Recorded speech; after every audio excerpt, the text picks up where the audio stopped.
Welcome to the program, everyone. My name is Brian Craig. This is where MAGA comes to talk, and a lot has dropped over the past few days. I'm going to cover a lot of things that the mainstream media are hiding from you, all right? There is a lot going on. A lot has been uncovered, and the mainstream media do not want you to know about the things I'm going to cover on the program today.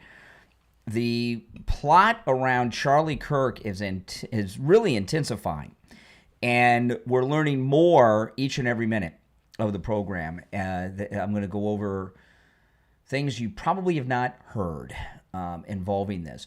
You're also welcome to call in. We're talking about, of course, the great Charlie Kirk today. This is our first Monday without Charlie Kirk. And, you know, what's happened here with these evildoers, Charlie Kirk's widow, she referred to evildoers. The evildoers who assassinated Charlie Kirk, remember, are the same people that shot the president in Butler, Pennsylvania. All right, that's just a known thing. Come on, you all accept that. And the reason they assassinated Charlie Kirk mainly was to try to stop his work and his movement. And what we're seeing is not only has it had a complete opposite effect than they intended, these evildoers, Charlie Kirk is bigger and more popular than he ever was. And the MAGA movement has grown to levels we don't even know. I mean, the Turning Point USA, it's being reported, they've had 32,000 requests to start new chapters. And one thing I've been talking about over the weekend on the program is that Turning Point USA, I expect, and I hope they do it soon, for them to launch a Turning Point USA version for adults, because Turning Point USA has been for young people, college kids and high school kids. And if you look at these prayer vigils, these memorials and these events around the country, they are filled with older people, and we are not in college anymore, so we can't go and join the local Turning Point chapter. And you look at what's happened. I saw Don Lemon. I might play this later on the program. Don Lemon was doing street interviews. He went up to a black woman on the street, asked about Charlie Kirk, and she was praising Charlie Kirk. And so many have been red-pilled in the last 3 or 4 days. And there were so many red-pilled after the same people shot the president in Butler during the campaign. And you look at how, you know, these evildoers against the never-Trumpers, the Democrats, the establishment, the deep state, all these efforts that they've worked on against our MAGA movement, against our president, and then, you know, here with Charlie Kirk, every step of the way was to try to destroy our great MAGA movement. And what they've done is they've made it stronger and grown. And if you really think about it, and I don't think that, now, President Trump has always been popular.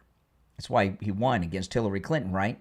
He's never not been popular, but he's more popular than ever. The MAGA movement's larger and more diverse than ever.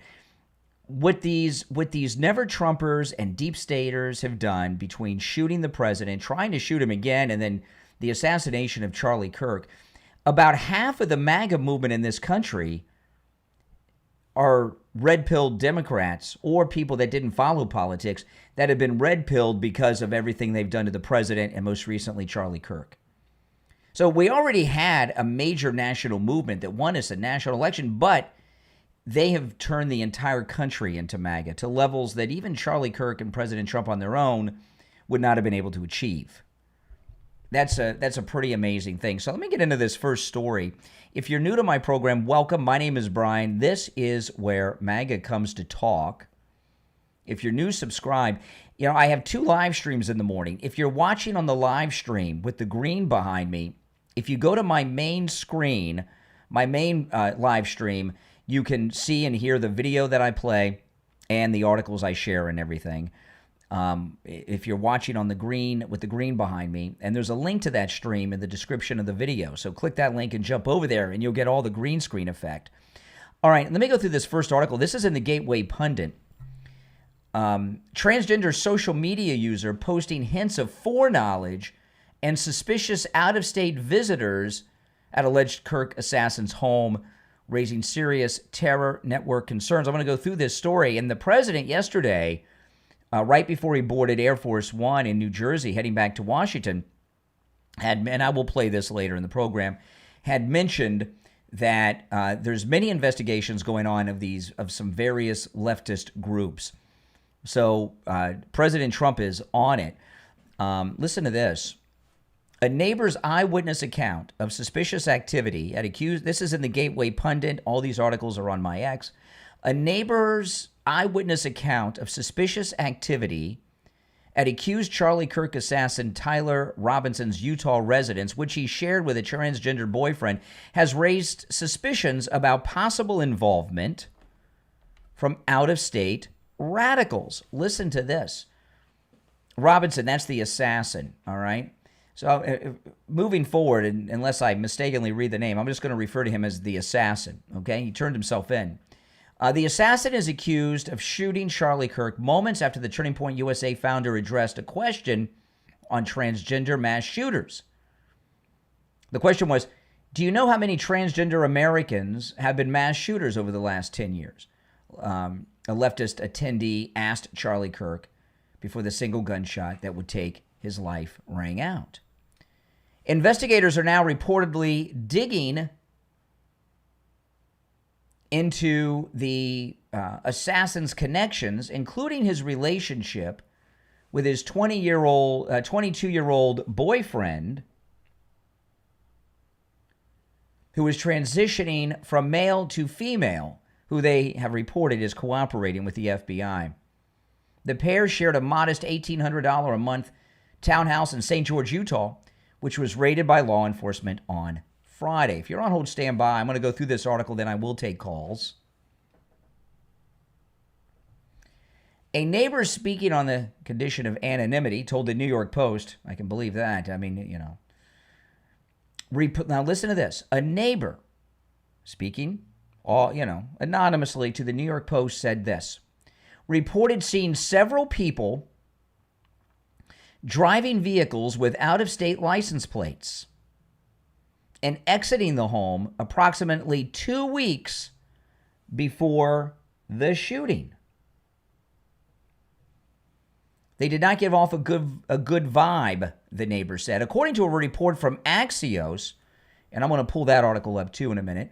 According to a report from Axios, late Saturday evening, citing 6 sources familiar with the case, federal and state law enforcement officials also are examining leftist groups in Utah to see whether they had knowledge of the alleged shooter's plans beforehand or if they lent material support afterwards. Holy smokes. I mean, this is big stuff. The report states that one of the groups deleted their social media account after the shooting took place. It's pretty clear that the assassin's roommate knew a lot and didn't say anything after the killing. Yeah, I mean, if you're living with someone, especially if you're in a relationship like these two were, you know what's going on, right? Come on. So they were a person of interest officially and reportedly are cooperating, an official told the New York Post and Axios. We want to keep it that way. What we want to know is if anyone else had knowledge of the shooting before or after, the source added. The witness's comment and Axios report have fueled speculation about whether the assassin was part of a larger network, possibly radicalized by left-wing ideologies, particularly because multiple posts on social media from at least 6 people involved with the transgender community appear to boast of advanced knowledge of the crime. Hey, it's getting deeper.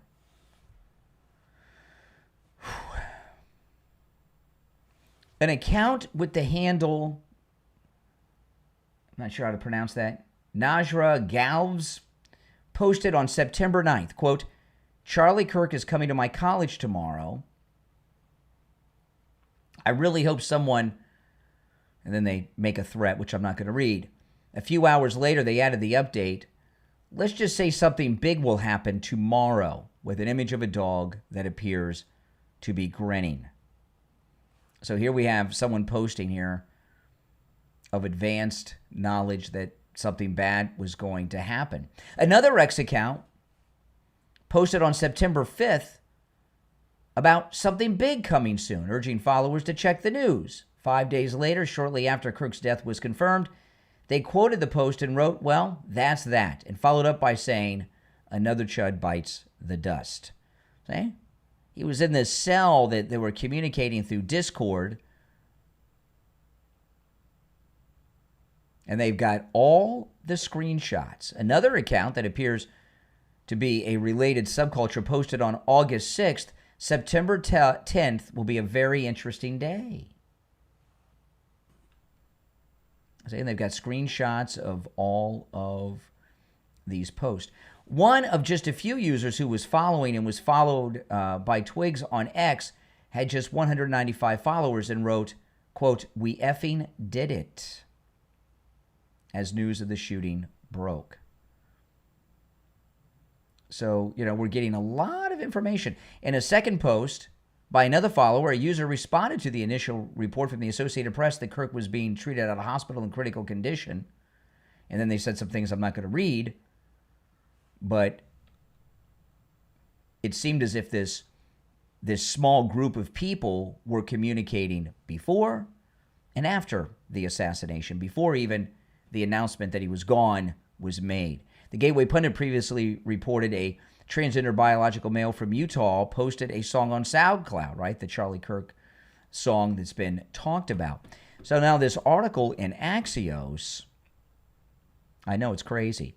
If you'd like to call in, please do. The number is pinned in the live chat. Those of you watching on the live screen, or the live stream with the green screen behind me, if you go to my other live stream here on my channel, you can see all the articles that I'm going over. Let me pull up this other article that they referenced in Axios.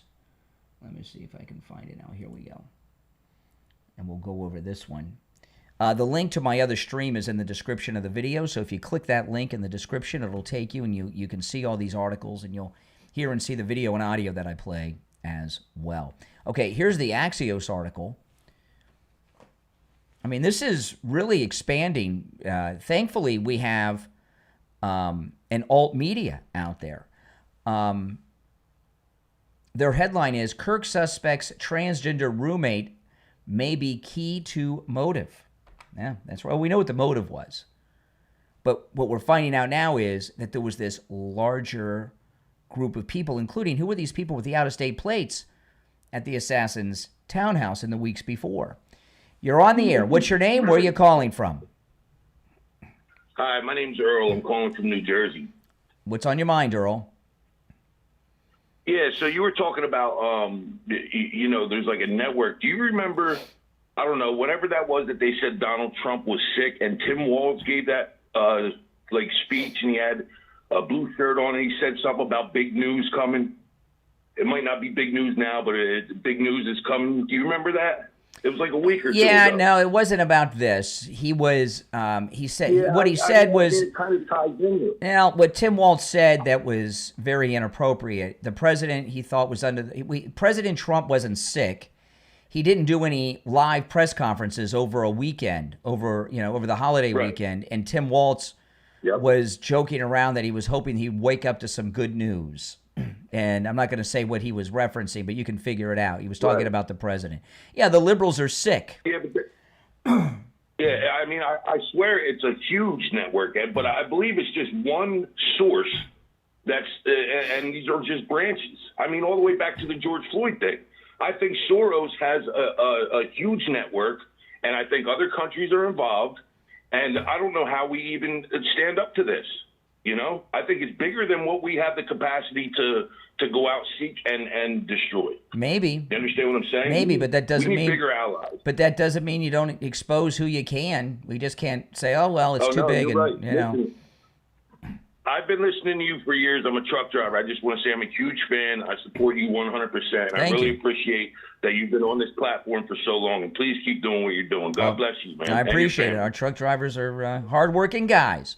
So this is the article from Axios that was referenced in the Gateway Pundit article. Now, by the way, you guys know that I've expanded the show, of course, to 4 hours, and I've been starting early and everything else. All of that's brought to you by My Pillow. I didn't announce that until I knew I'd be able to keep doing the show for 4 hours a day, and I've been doing it for a few weeks. I've added that extra hour a few weeks ago. So today, this Monday, is the first day of the announcement. All of the extra content that I've been bringing you, both the 4 hours in the morning as well as the afternoon show, is brought to you by My Pillow. So go to mypillow.com, use my promo code Kane at checkout, K-A-N-E. You can save up to 80% off of top My Pillow products. The free shipping offer is still in effect, and they're sponsoring all of this extra content I'm doing. So go and load up on your My Pillow products and let Mike Lindell at My Pillow know that his sponsorship is well spent. Okay, mypillow.com/Kane. There's a link to my Pillow page in the description. Use that promo code Kane and take advantage of all of the deals and discounts there. All right, let's go. You're on the air. What's your name? Where are you calling from? Yep, I'm sorry. You're on the air. What's your name? Where are you calling from? I wanted to hear your beautiful voice. You wanted to what? Brian, I just wanted to hear your beautiful voice. I can't understand you with this fake voice. Use your real voice. Come on. They're going to say, it is my real voice.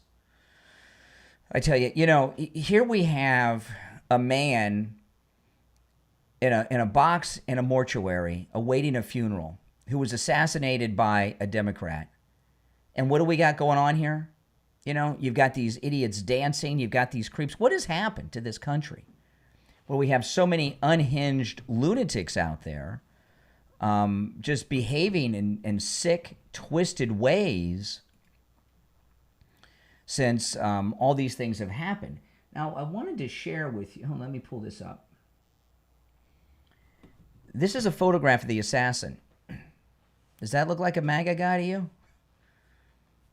He's wearing a French-made dress, and he's got on his wall over his computer the gay rainbow flag next to the transgendered flag. Does that look like a MAGA guy to you? Is that how MAGA dresses? I don't think so. I don't think so. And, all this stuff, by the way, is that I go over is on my X. So if you want to find any of these articles or anything on your own, you can do that there.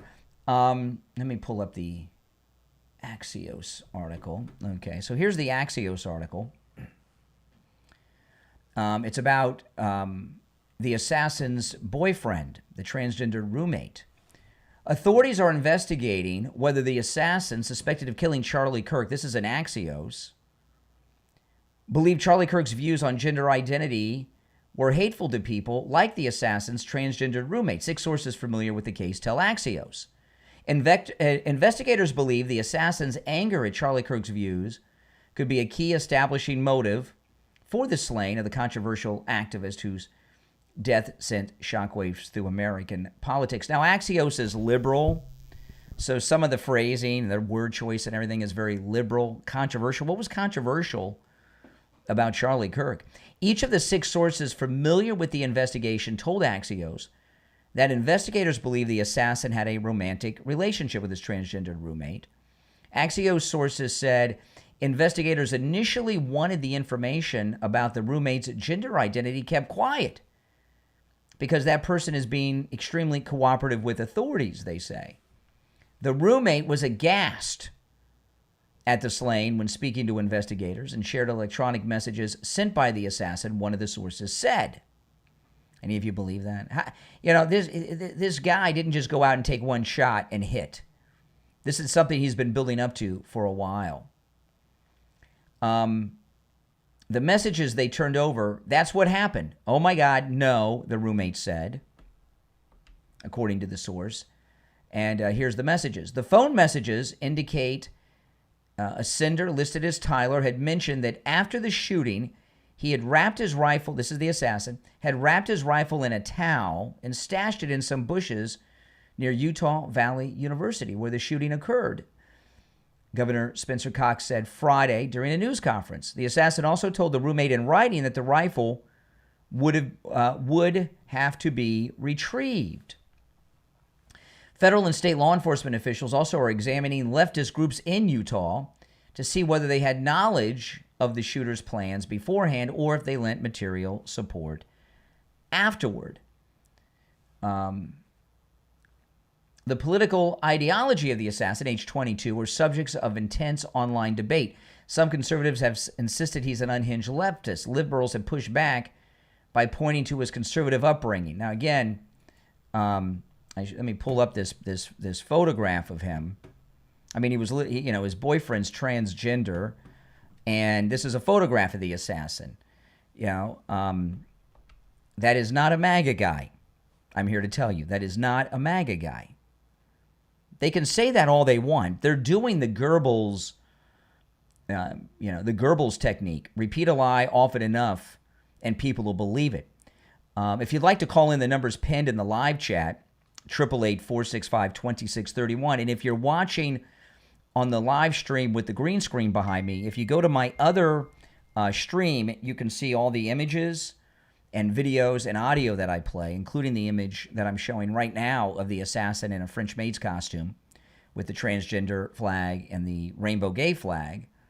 And the link to that feed is in the description of the video. So you guys watch on the green screen. The description to my main stream is, that link is in the description of the video, and you can see and hear everything. All right, let's take some calls. You're on the air. What's your name? Where are you calling from? Oh, hi, Brian. My name is Lisa Pompano. Hey, Lisa. Has anyone said if this guy has had a job? Like, how is he? Because I know he was paying like $1,800 for. Well, I guess he had half the rent. It was $1,800, so his half was $9. His boyfriend had, I guess, paid the other half. And that's a good question. That's a great question. I haven't heard anybody bring that up. And how about the FPL bill, whatever your water bills? Who's paying for all Electric, that? yeah. Did anyone go to a checking account? I don't know. All that stuff? His parents live in a $600,000 house. They were probably paying for everything, would be my guess. But you're right. I haven't heard anything about it, John. I didn't know if I'd missed you because I get to see your podcast in the morning, but I know you do so many podcasts. I don't get to watch them all. But I know I do a lot. I try to catch up with. No, you do a lot. All right. I thank you so much. That's a great question. Yeah. Anything about a job? No, I haven't heard anything about that. You're on the air. What's your name? Where are you calling from? St. Louis, Missouri. I'm Sean Grady. All right, Missouri. What's on your mind? Well, I was just calling because I just kind of thought about.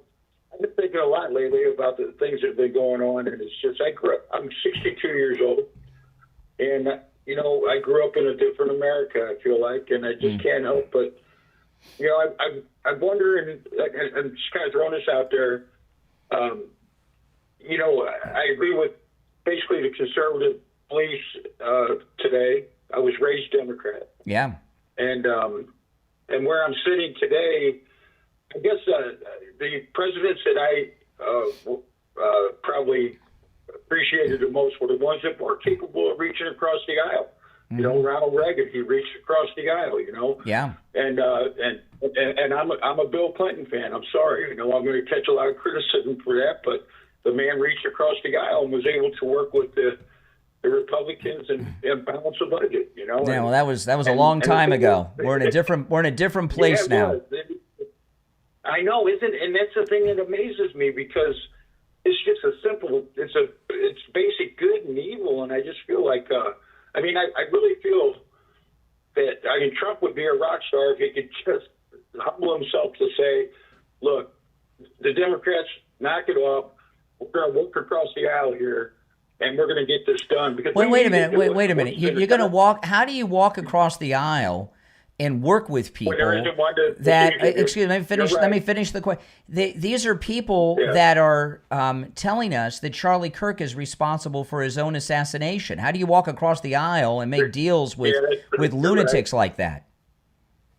You're right. Yeah, you're right. I just, I guess, I don't know, man. I've been blinded for a long time then to see that our country has just gone to this like this. Yeah, I know, it's crazy. It is, and I appreciate what you're doing and what you're trying to do too. And it's just, I grew up in a two-gender America, and I don't know. It's still a two-gender America. Okay. Right, you're right. You're right. And there hasn't been some evolution come along and create new genders. Right. Well, I'm 62, and the good Lord bless me.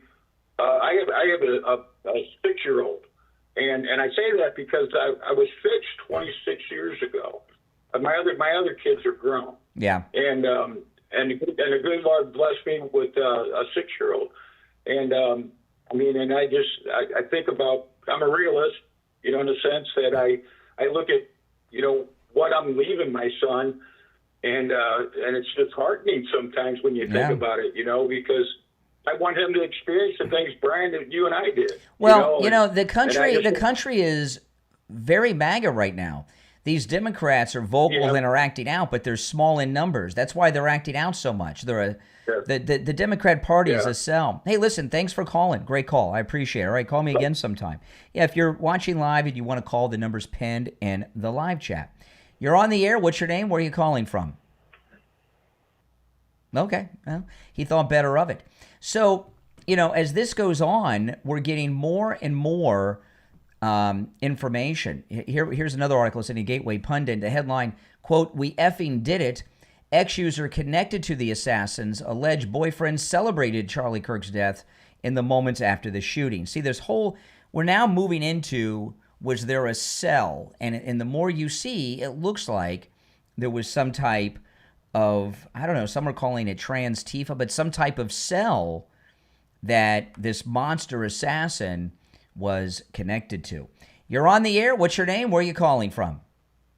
It's James. I'm calling from Atlanta, Georgia. All right, James. What do you think? What do you think's gonna? Do you think tensions are gonna rise because of this, or what do you think the reasonable response to what's recently happened? What's happening? You arrest all these people. That's the reasonable response. Would be great. That would be great, but do you think that's actually going to happen? What do you mean going to happen? It's already happened. They've already got the assassin in jail. His transgender boyfriend, who's I promise you, is a suspect. They have them, and there's going to be more arrests. Yes, it's happening. Yeah. What about our culture with all these people celebrating? Well, they're facing a lot of consequences, right? Like there was this. There's a story today. There's a U.S. Army colonel who went online celebrating the assassination. He's been removed from his post by the Army. Yeah. And, there have been hundreds, if not a few thousand, over the last few days who were publicly celebrating the assassination, who have been removed from fired. School teachers and others fired from their jobs. You're seeing consequences everywhere. Well, it's good to see. I didn't actually think that would happen. It's happening. Like everybody got away with whatever they wanted. No, there's consequences happening all over. We're used to being the ones that get canceled everywhere. Well, we're not. That's not what's happening now. It's the opposite effect is happening. So there's severe consequences going on. Maybe. Mm-hmm. It's not their medicine. It's called, President Trump is resetting the country back to normal. Yeah. Yeah, I agree with that. Mm-hmm. I think so. I guess I'm personally pretty surprised about what happened. Well, Blew my mind. Yeah, mine too. We're all shocked. Yeah, that's all I had to say, I guess. All right. Well, welcome. Man. Thanks. Call again sometime. Yeah. If you'd like to call in, the number's pinned in the live chat. And again, those of you watching on the live stream with the green screen, if you go to my other stream on YouTube, you get to see the articles and see the videos and everything I'm sharing. The link to that stream is in the description of the video. You're on the air. What's your name? Where are you calling from? My name's Jamie Lee. I'm from England. Jamie Lee in England. What's on your mind? Okay, so I caught a bit of your live stream, and look, I think it was awful that Charlie Kirk got shot for having his own view. That is absolutely disgusting. But you can't blame every Democrat supporter for his shooting. Yes, you can. It's America. We have free speech. Yes, you can. And you look at what the Democrats are. You know what the Democrats are doing. They're celebrating that's this. All fair enough. You do have free speech, Brian, and I'm not defending people for shooting Charlie Kirk. Please don't think I am. I'm just saying that you you can't tar everyone with the same brush. That's a bit like No, and in fact, saying not that- only are you wrong, see what's going on. Are you back? What's going on in this country? See, what's happened is the Democrats and the never-Trumpers, which include rank-and-file Democrats, some of them are in our government, and people in the media and such in this country, have incited this violence against Charlie Kirk and MAGA people. They shot the president. They tried to shoot him a second time, and then they killed Charlie Kirk. And they have been inspired to do this by the Democrat voices in America. So they do have responsibility. Brian, I understand what you're saying, but to tar everyone with the same brush is insane. That's a bit like me saying that you're responsible for the deaths of the Minnesota lawmakers.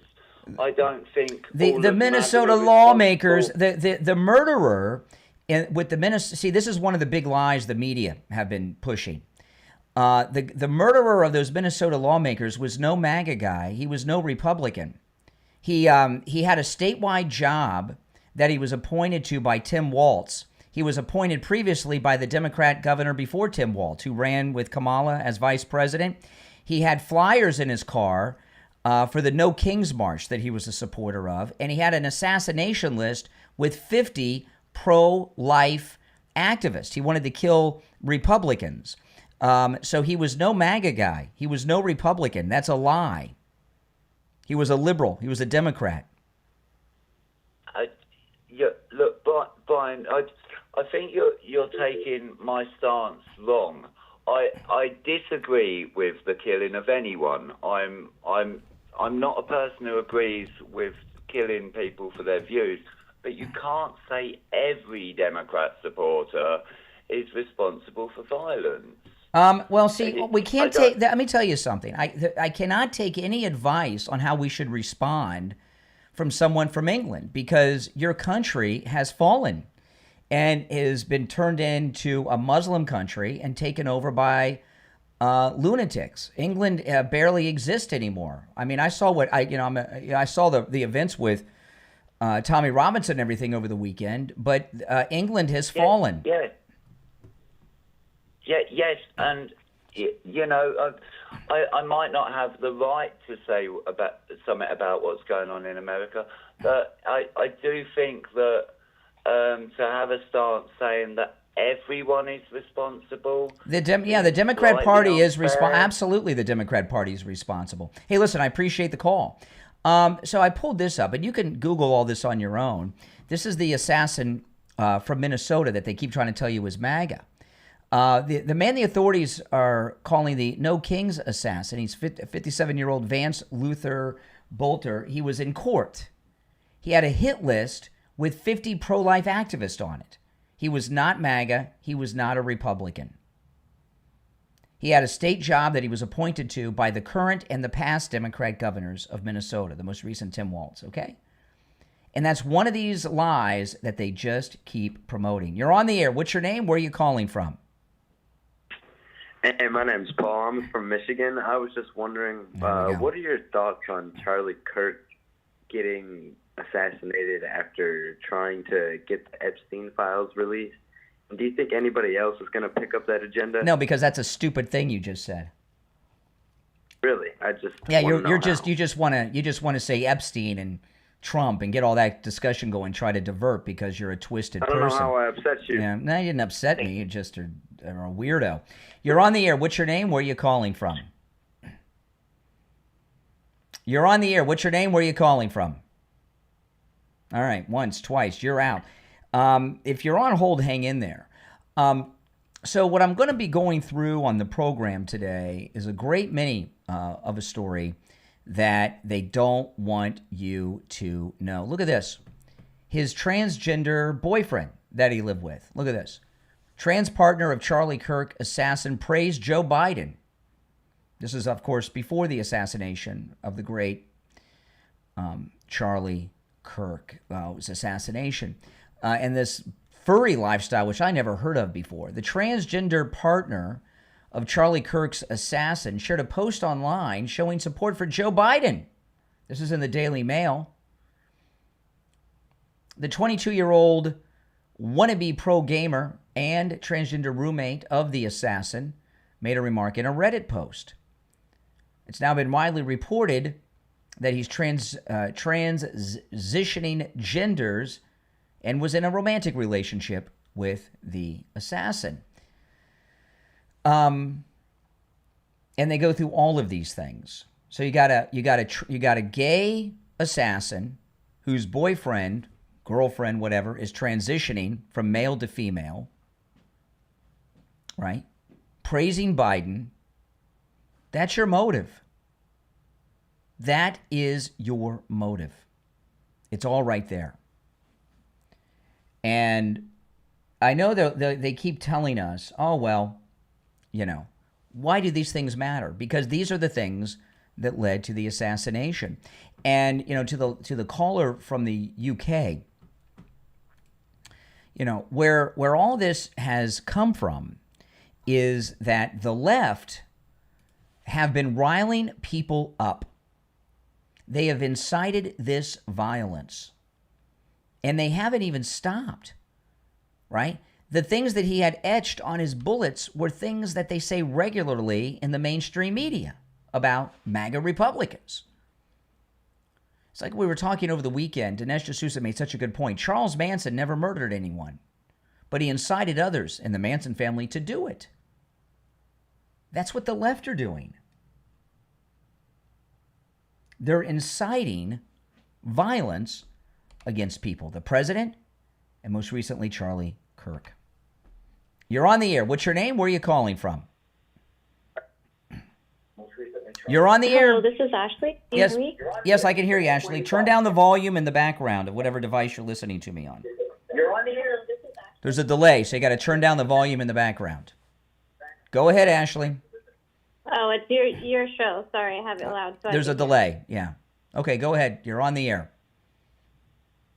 Yeah, so I just hopped on, so I'm sorry I'm behind. I don't know what we've been talking about so far. But I want you to know that I'm very familiar with your work. Not only that, but I do share your work. I share your information. I talk about you. I get your word out there. Okay, thank you. But that being said, hopefully Brian, good things. You and I have talked before, and you hung up on me. You didn't allow us to have a healthy debate, which, you know, we owe each other. I don't know. I don't remember the conversation, but hold on a second. I don't remember I will share with you. Excuse me for a second. I'm speaking. Hold on. No, hold on. I turn down the volume in the background. There's a delay. Every call ends in a hang-up. I'm hosting a show, and I do take calls, but that doesn't mean I turn over hosting duties to callers. Okay? So I don't remember the call or disconnecting you or anything. But when I ask people to call in, you don't become a co-host and hijack the agenda of the show. That's just, I don't let callers do that. We have open phones on Friday. So anyway, what's on your mind today? Well, Israel killed Charlie Kirk because Charlie Kirk was talking about the God. See, now I know why. I don't remember the call. I have a video of it. There's a video. Okay, there's a video. There's a video. She's got a video of it. Yeah, I probably let her go because she's an anti-Semite. Okay. And she probably said something about her anti-Semitic views, and that's probably does she sound okay to you? She sounds like a nut.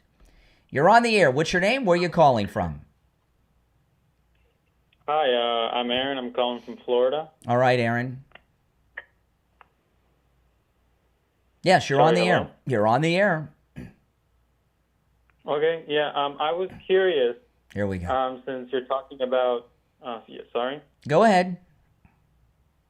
Yeah, I was curious, since you're talking about how Democrats are ratcheting up violence, or like using a lot of violent rhetoric, what would you say about the President of the United States repeating proven lies constantly? Okay, well, disavowing violence. Well, give me wait a second. Hold on a second. You're comparing. I'm not. President Trump doesn't lie. However, you're comparing someone telling a lie to someone assassinating a human being. I don't understand the moral equivalency of those two things at all.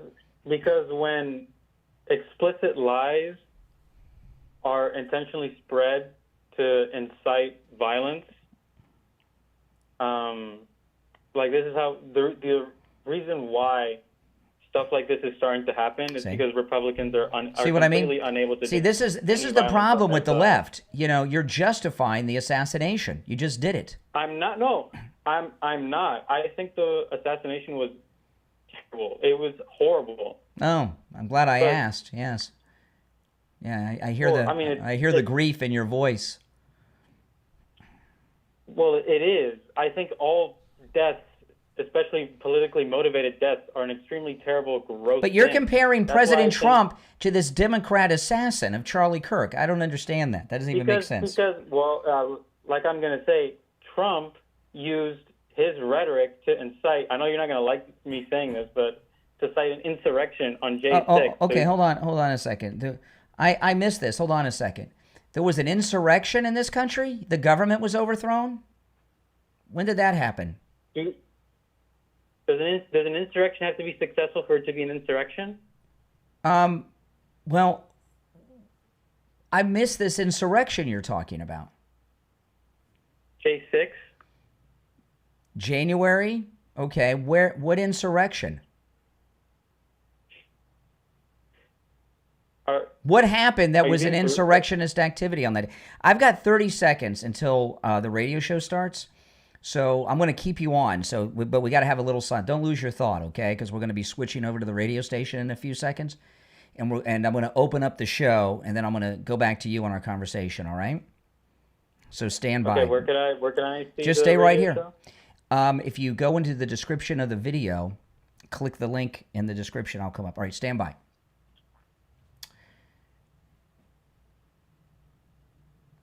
Welcome, everyone. It's Monday morning. My name is Brian Craig. You are listening to Florida's longest-running radio show, The Steve Kane Show, on the radio since 1977. If you're just tuning in on the radio, you're catching us in progress because I do a pre-show before the radio show starts, and I was just in the middle of a discussion with a liberal loon I have. I'm sorry, what was your name again, and where are you calling from? I'd forgotten your name and where you're calling from. My name's Aaron, and I'm calling from Florida. Aaron from Florida. And Aaron from Florida made some bizarre comments. Now, I understand it's early in the morning. Maybe Aaron from Florida hasn't had any coffee because he's clearly not thinking clearly. We were talking about the Charlie Kirk assassin, and a lot of new information has come up that I'm going to be covering on the program today. And you were making some moral equivalent between President Trump and the Charlie Kirk assassin. So start explaining that to me over again so we can discuss it. It was a very bizarre conversation we were having. Okay, so I guess like my thesis is just all forms of political violence is bad, period. Uh-huh. I think that's uncontroversial. Yeah. And the assassination of Kirk is bad for obvious reasons. We shouldn't be supporting a system or a political environment that leads to assassination attempts. Oh, so this is okay. So you're calling on people to leave the Democrat Party en masse since the Democrats killed Charlie Kirk. Do I have you? No, because we look at Dem leadership. All of them are condemning this attack. No, they're not. They're justifying. They're justifying it and telling us that Charlie Kirk enraged people and brought it upon himself. But we think it's a bad thing.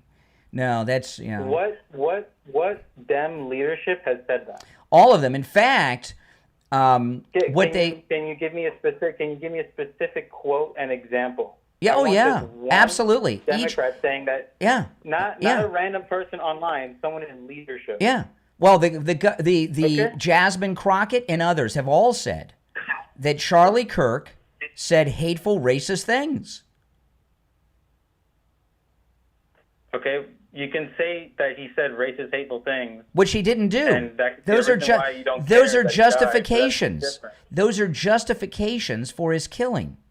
Yeah, I'm sorry he got killed, but he said all these racist, hateful things about blacks and trans people.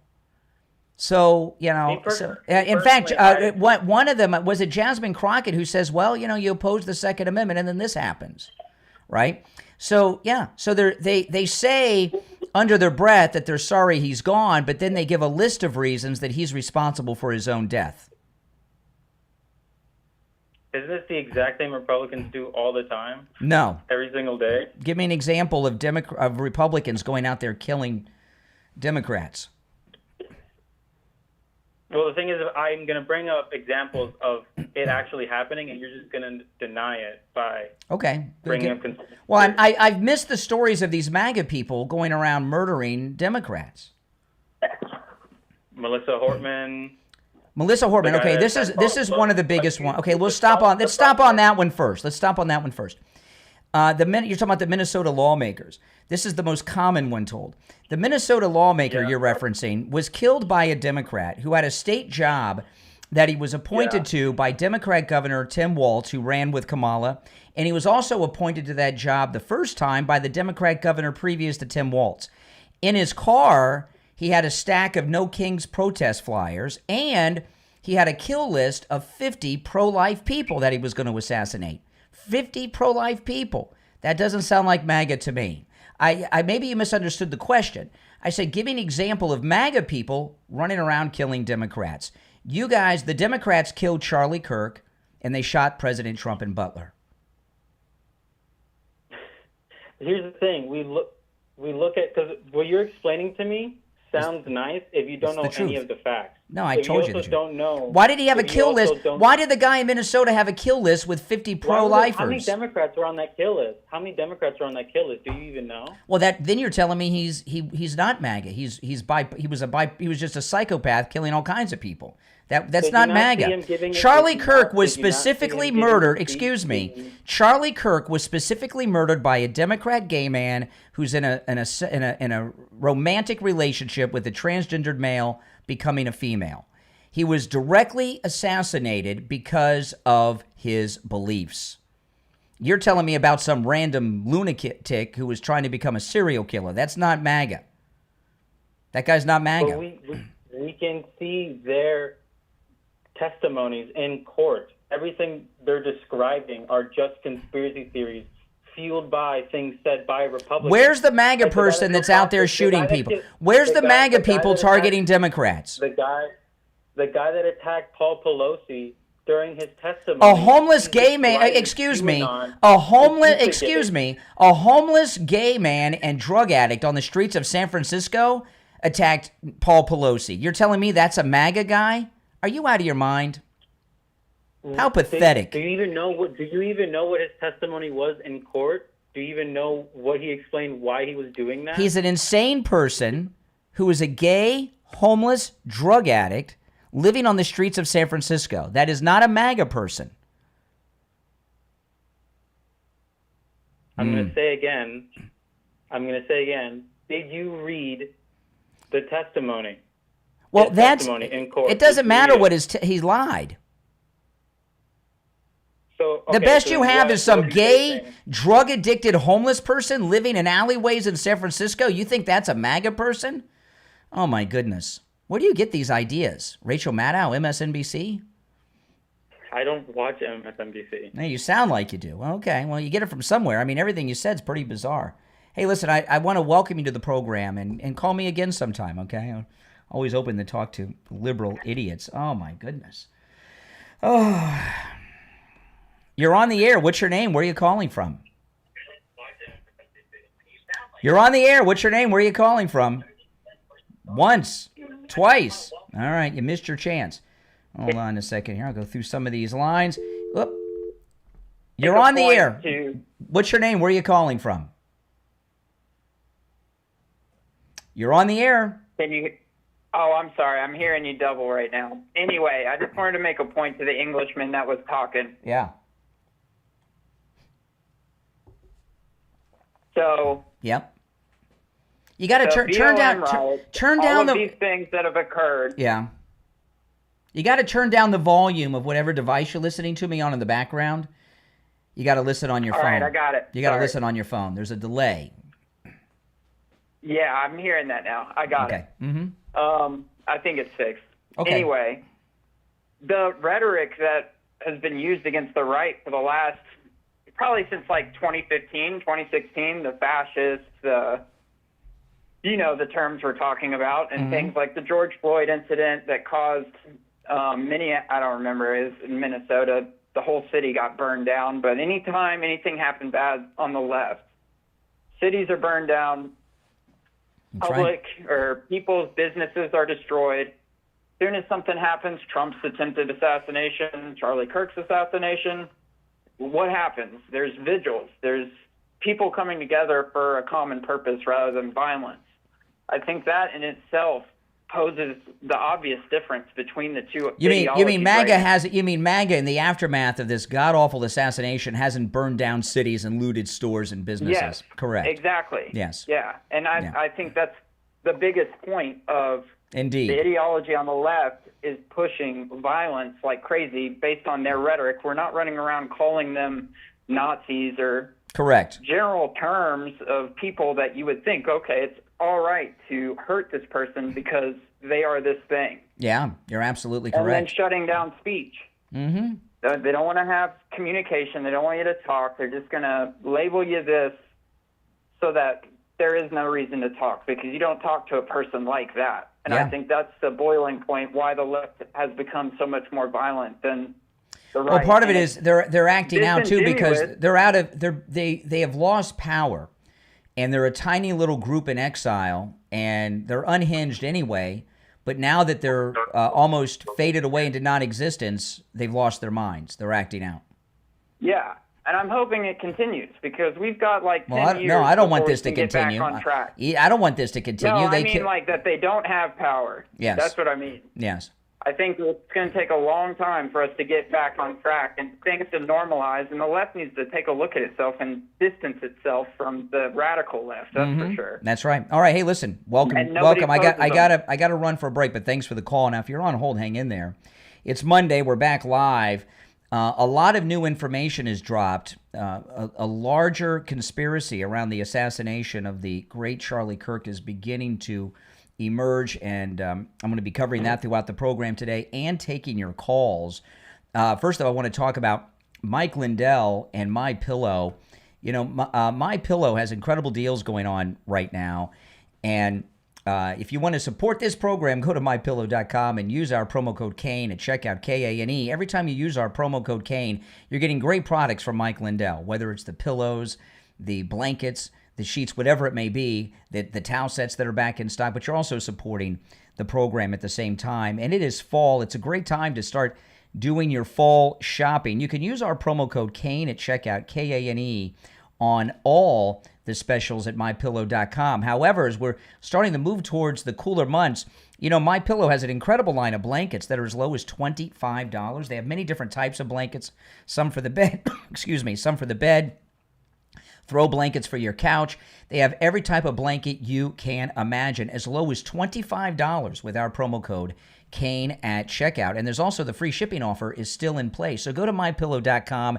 Do your fall shopping. Blankets as low as $25 with our promo code Kane at checkout, Kane, and the free shipping offer is in place. All right, we'll take our first break of the week and be right back. All right, we're in a radio station break, but the show is going to continue. Let's take some calls. You're on the air. What's your name? Where are you calling from? I'm John, and I'm calling from Sunnyvale, California. Hey, John in California. Here, Brian. Yeah.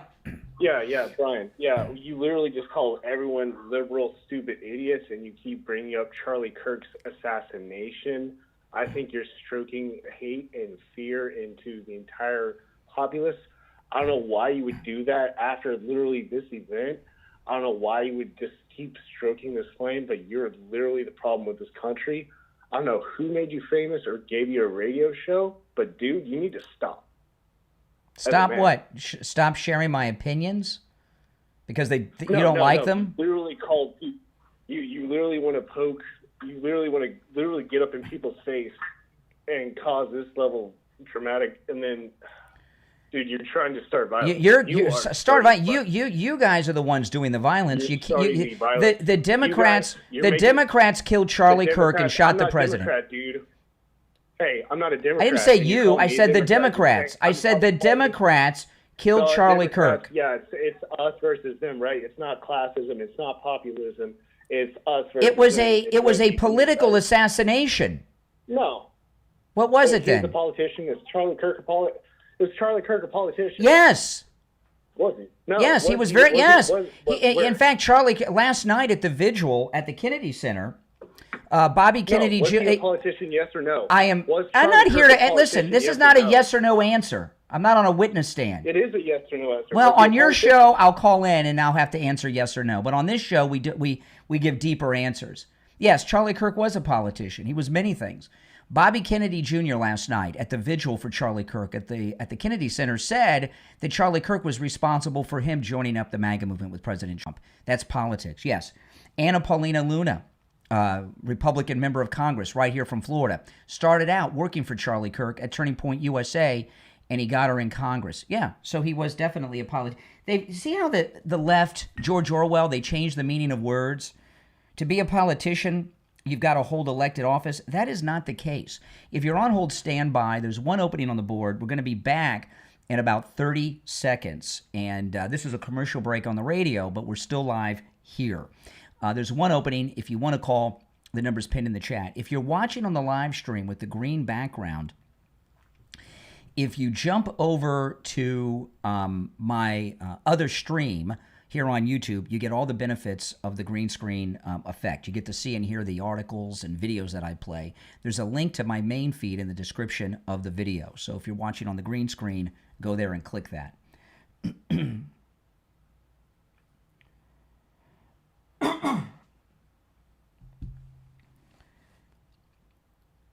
We're back. I'm Brian. It's the Steve Kane Show, Florida's longest running radio show. Let's take some more calls. Let's go. You're on the air. What's your name? Where are you calling from? My name is Jesse Robinson. I'm calling from New York City. All right, New York City. You're on the air. I want to have your opinion on this central projection of calling people Nazis and fascists, but they still the exact same tactics. I didn't understand the question. Can you ask the question again in a little more clearer, articulate way? I didn't understand what you're asking. How do you feel about these leftists on social media celebrating and calling Charlie Kirk a Nazi, a fascist, but they project their own behavior in Nazi in that way, in that kind of behavior? I think they're sick, twisted people that instigated the violence that led to the assassination of Charlie Kirk. That's what I think. What do you think? I think it's disgusting how they celebrate his death. This man literally died for his speech. No one should be killed for voicing their opinions and debating people in open dialogue. I find it disgusting and disturbing. Yeah. Well, Democrats believe that words are weapons. See, that's the problem. They believe words are weapons. It's a big problem that they have. Hey, listen, welcome to the program. Call me again sometime. Thanks so much. All right, let's go. You're on the air. What's your name? Where are you calling from? Adam from New York. All right, New York. What's on your mind? Hey, Brian. Hey, also, Charlie Kirk, I believe, made enemies with the old Republican establishment. Well, yeah, you're right about that. Absolutely. And remember, he was the leader of the getting rid of Ronna what we found over the weekend, Ronna McDaniel. You know what we found out over the weekend was something I did not know. This governor of Utah, right, that was hogging the mic and everything at the press conference. Charlie Kirk and him had a feud going, and Charlie Kirk wanted the Republican Party to excommunicate the Utah governor. He's allowing boys to play in girls' sports, and he refused to oppose sex change operations for children, and they've had a conflict that's gone back quite a while. Now we know why he immediately came out without any investigation and said this was a single assassin lone man event. Yeah, there's craziness is going on in this country. Yeah, but when I used to be on Facebook back in 2011, Charlie Kirk, he liked. I wrote a note there to the RNC on their Facebook website. Yeah. And Charlie Kirk liked it. Awesome. I wrote about the college education system and that they should be investigated and stuff. And he wrote back to me. He sent me a message back directly, And he said, and then he later, years later, he wrote a book about the college education system. Well, that's amazing. And he was a real nice guy, and stuff. And then I felt bad. He was a good guy. You're sad because you see him when he was young, when he was like 15 years old, and he was just a kid, And well, he still was 31 is still a kid. He hadn't even begun his life yet. And he was just sad, and it's just terrible. Thank you again. Well, thank you. Have a good day, morning. All right, take care. Take care. All right, you're on the air. What's your name? Where are you calling from? I'm Chris Love. I'm from Brazil, Indiana. All right, Chris in Indiana. What's on your mind? So what are we talking about? Anything? No, we're talking about. There's a little story in the news. You may be familiar. The assassination of Charlie Kirk. The assassination of Charlie Kirk. That's what's on the table. Okay, I heard about that. That's actually really sad. It's sad that happened. Yeah, you sound heartbroken. But everybody talks about the leftists, okay?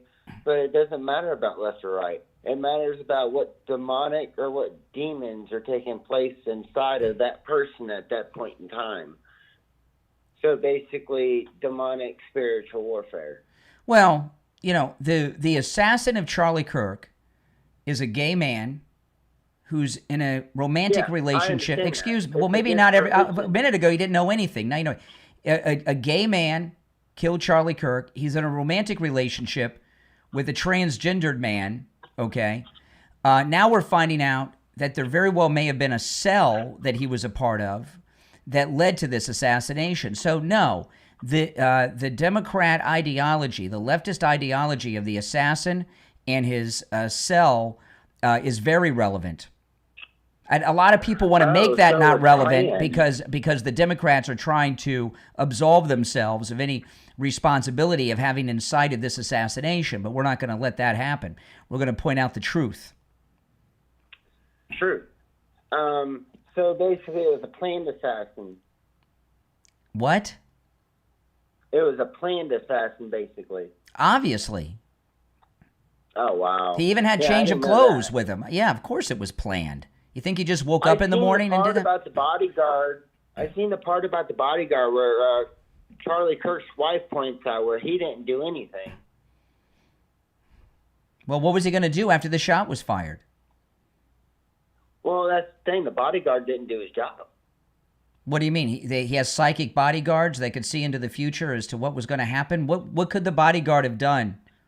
No, I've seen a video where his wife came out and said that the bodyguards that Charlie Kirk hired, one of them knew that the shooter was on the roof, but I didn't see that. I didn't see anything about that. I watched her. See, notice how, all these liberals, all they do is try to pivot to blame Charlie Kirk and his circle for the assassination. This guy here was trying like 3 different tactics to get blame off of those actually responsible.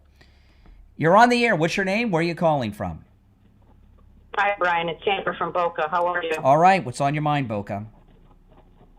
Just thinking about what I saw this weekend, on social media about these people. They're literally celebrating with glee. Yep. Like with glee. Yeah. And I just don't understand what we've become at this point. If you can't even have a discourse, you can't talk to them. You can't. Because it's like talking to a tree or a bush. They don't listen. They don't listen. They don't want to talk. They don't want to understand. They don't want to have their minds open. Yeah, you're right. They don't want it. No, not only are you absolutely correct, but I want to add to it. They're smaller in numbers than you would believe because, over the past 3 days, there have been literally millions of people woken up to Charlie Kirk. The MAGA movement has been popular since Trump. This is a very important point. You guys got to understand. The Democrat, everything the Never Trumpers have done, which encompasses the assassination as well as the attempted assassinations on President Trump and the lawfare. They're always trying to destroy our movement. And everything they've done, whether it's those court cases, Butler, the golf course, or this with Charlie in Utah, has made us stronger and bigger. And the MAGA movement not only is stronger than ever, it's larger than ever. And about half of the MAGA movement in this country right now are people that have been red-pilled because of these god-awful actions that these never-Trumpers have made. I mean, look at how many people have woken up in the last 3 days after these never-Trumpers and Democrats assassinated Charlie Kirk. People are waking up and saying everything Donald Trump is saying is true. These are evil people. That's a silver lining there, because you're absolutely right. Seen a lot of people say, you know what, I'm leaving that side and I'm going on to the other side. Welcome, and I'm like, welcome, because now they're actually seeing things for what they really are, that you can actually shoot a person. That's right. For just saying words. Well, they think words are weapons. That's the part of their problem. They think words are weapons. That's part of the problem they have. Mm-hmm. That's true. Hey, listen, thanks for the call. Thank you. All right, take care. If you're on hold, hang in there. We're going to take our bottom of the hour break, and I want to tell you guys about Tom Laporta at Laporta Roofing. You know, Laporta Roofing was named the best roofing company in Fort Lauderdale. That's right. And I have talked to, I don't know how many customers of Tom Laporta at Laporta Roofing, and they just rave and rave and rave about the great job that they've done. And I've seen many of the jobs that Laporta Roofing have done with my own eyes as well. And, I know Tom Laporta at Laporta Roofing, he and his team are roofers. I've never seen roofers like this. They're really artisans. They do incredible work. Laporta Roofing covers both the east and west coast of Florida and everywhere in between. It is rainy season. It is hurricane season. If you've got a wet spot on your ceiling, you need to call Tom Laporta. You've got a leak in your roof. Tom Laporta will never sell you a roof you do not need either. If you need just a simple repair, he will do it. He works with every type of roofing material and every type of structure. Commercial, municipal, and of course, residential. He can handle a job of any size, whether it's one single-family home or one office building or a unit with over 450 units, okay? He can do it. Give him a call. This number rings directly to Tom Laporta's cell phone. You can call or text 954-604-4602, 954-604-4602, and online, laportaroofing.com. We'll be right back. All right, we're clear. I'm going to continue to take calls. You're on the air. What's your name? Where are you calling from? Oh, I'm calling from Texas. All right, speak up, Texas. What's up, Gringo? My name's Gringo Jalapeno. I'm just calling in. Okay, all right. You're on the air. What's your name? Where are you calling from? Hi, Brian. How are you doing today, sir? I'm doing the best I can be doing. Hey, last year I was actually at a mall, and I was at a mass shooting in Vancouver, Washington during Halloween. And I know that my kids didn't actually get to see the gunman, but the fear that actually happened was tremendous, and they still have a lot of nightmares and everything else. And I just feel really bad for Charlie Kirk's kids and the trauma that they're going to have to go through because of this killing. Oh gosh, I know. I mean, we keep seeing the video of his little girl running up to him on the set of Fox and Friends when he was filling in.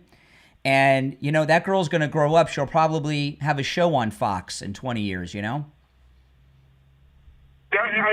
just want to basically pray for the family. And that's the only thing I wanted to add was just the kids. It just feels really sad for them. It is. I can tell. As a dad, you can relate. Unfortunately, it's a sad thing. All right. Thanks for the call. Yeah. All right. Let's go back to our very busy phones. You're on the air. What's your name? Where are you calling from? My name is Jeffrey. I'm in Arizona. Jeffrey in Arizona. What's on your mind? Yes, thank you. Brian, thank you for taking my call.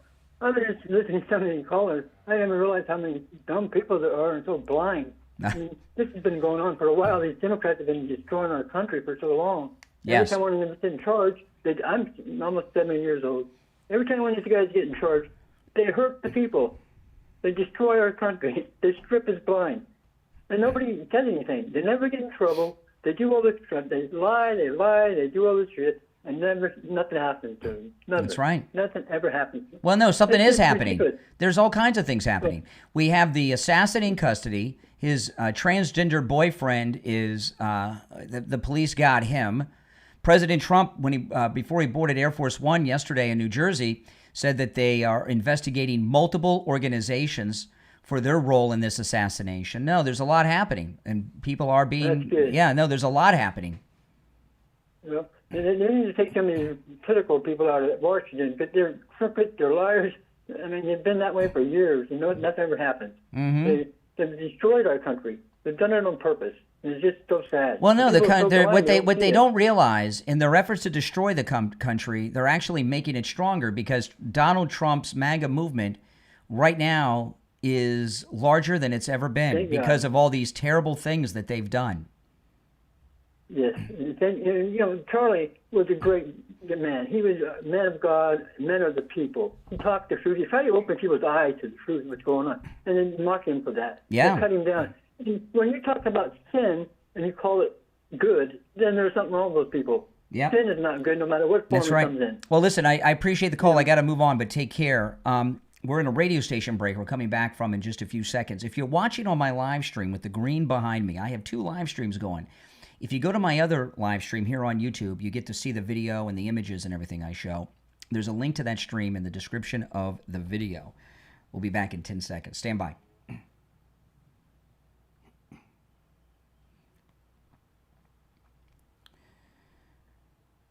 Welcome back. I'm Brian Craig. You're listening to Florida's longest running radio show, The Steve Kane Show, on the radio since 1977, celebrating 49 years on the radio. Our number is toll-free, 888-465-2631. You're on the air. What's your name? Where are you calling from? Hi, this is Dexter calling from Michigan. All right, Dexter, speak up. What's on your mind? Oh, I'm sorry. I'm currently driving a truck right now, but I just wanted to say that the people that were talking about Trump and divisive, whatever the hell they said, I've never once heard him talk about killing anyone or ambushing people, circle around them, make them know that we're here, stuff like that. Yeah. That's all coming from the Democrat side, and it's just crazy that people want to say that Trump is inciting violence. I don't see it. Because the reason you don't see it is because it's never happened. I know, like that. It's crazy to me that they can get away with saying this, and then look at what happened to Charlie. That's right. They incited this violence. I just can't. It still just doesn't feel real to me that he's gone. Yeah. Well, I agree. I'm still in shock over it. Yeah, like whenever I saw your when you were live, I didn't even know it happened until I saw your video, and then I had to look it up, and then I saw what happened, and it just didn't feel real. I know. So I wish it wasn't real. Yeah. You know? But we're coming to that point in our country where we can't look at parties. We got to look at good and evil. And there are people that are definitely evil out there. No, there's 2 parties. One's good and one's evil. The good one, of course, is the MAGA Republican Party. Yeah. The evils are the Democrats. Yeah, I get that. I get it. I'm just saying, like that's my point. Is good, evil, Democrat, Republican, stuff like that. All right. Hey, listen. Thanks for the call. Take care. If you're on hold, stand by. So. We're starting to get information leaking out now of a larger plot. I'm going to go through a few of the stories as the show goes on. Here's a story. There's a lot of reporting in Axios and the Gateway Pundit. Okay, here's the headline from the Gateway Pundit: Transgender social media users are posting hints of foreknowledge and suspicious out-of-state visitors at alleged Kirk assassin's home, raising serious terror network concerns. They have a neighbor of the assassin with his transgender boyfriend who said 2 weeks prior to the assassination of Charlie Kirk, there were multiple vehicles with out-of-state license plates that were showing up at the house of the assassin. And they were strange people who were not pleasant. Who are these people? And yeah, so we're finding a larger, really, it looks like this assassin very likely is part of a terrorist cell, a domestic terrorist cell of leftist, is what is emerging. All right, let's go back to the phones. You're on the air. What's your name? Where are you calling from? Hi, I'm Chris Bover. I'm from Indiana. Yeah, Chris. I was wondering why you hung up. Because I was done talking. It's one call per show, and this is you got through a second time. It's one call per show. You can call me tomorrow. Every call ends in a hang up. Oh. All right, take care. You're on the air. What's your name? Where are you calling from? Hi. Yes. What's on your mind? I'm calling from Utah. I was at the Charlie Kirk assassination when it happened. Mm-hmm. I am conflicted, and I want to get your opinion on this, about the Democrats in Minnesota that were shot and killed. The Democrats, I think her name was Melissa, and I'm kind of conflicted here. Why are you conflicted? I mean, we're against that murder, of course, but I know what you're hinting at with all of your dishonesty to try to give yourself credibility. The woman in Minnesota, the Democrat, was killed by another Democrat, not a MAGA person. It was more Democrat violence. The guy that did the murder had a state-level job that he was appointed to by Democrat Governor Tim Walz, who ran as Kamala's vice presidential running mate. He had that job previously appointed by the Democrat governor before Tim Walz. He had a kill list that had on it a list of 50 pro-life people that he wanted to kill. He was not a conservative. He was not MAGA. He was not a Republican. Those are media lies. Well, I guess what I'm trying to say is I'm conflicted because I really care about Charlie Kirk, but I'm not sure why everyone is still talking about Charlie Kirk, but the right never talked about what happened to some Democrats. Well, I just told you there are people. Listen, there are people sadly that are shot and murdered every day. But what you're talking about was not done by a conservative or a MAGA person. It was another deranged liberal in Minnesota. Charlie Kirk Charlie Kirk wasn't just some regular murder. This was the first political assassination in this country since Martin Luther King was assassinated in 1968. It was a political assassination targeting the number 2 leader in the MAGA movement, Charlie Kirk. It's a whole nother deal. So would you not consider the congresswoman that got shot to be an act of violence?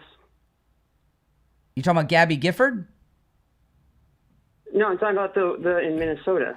Of course it's an act of violence, but it wasn't done by some conservative or MAGA guy. It was another deranged Democrat. Is it just as important, though?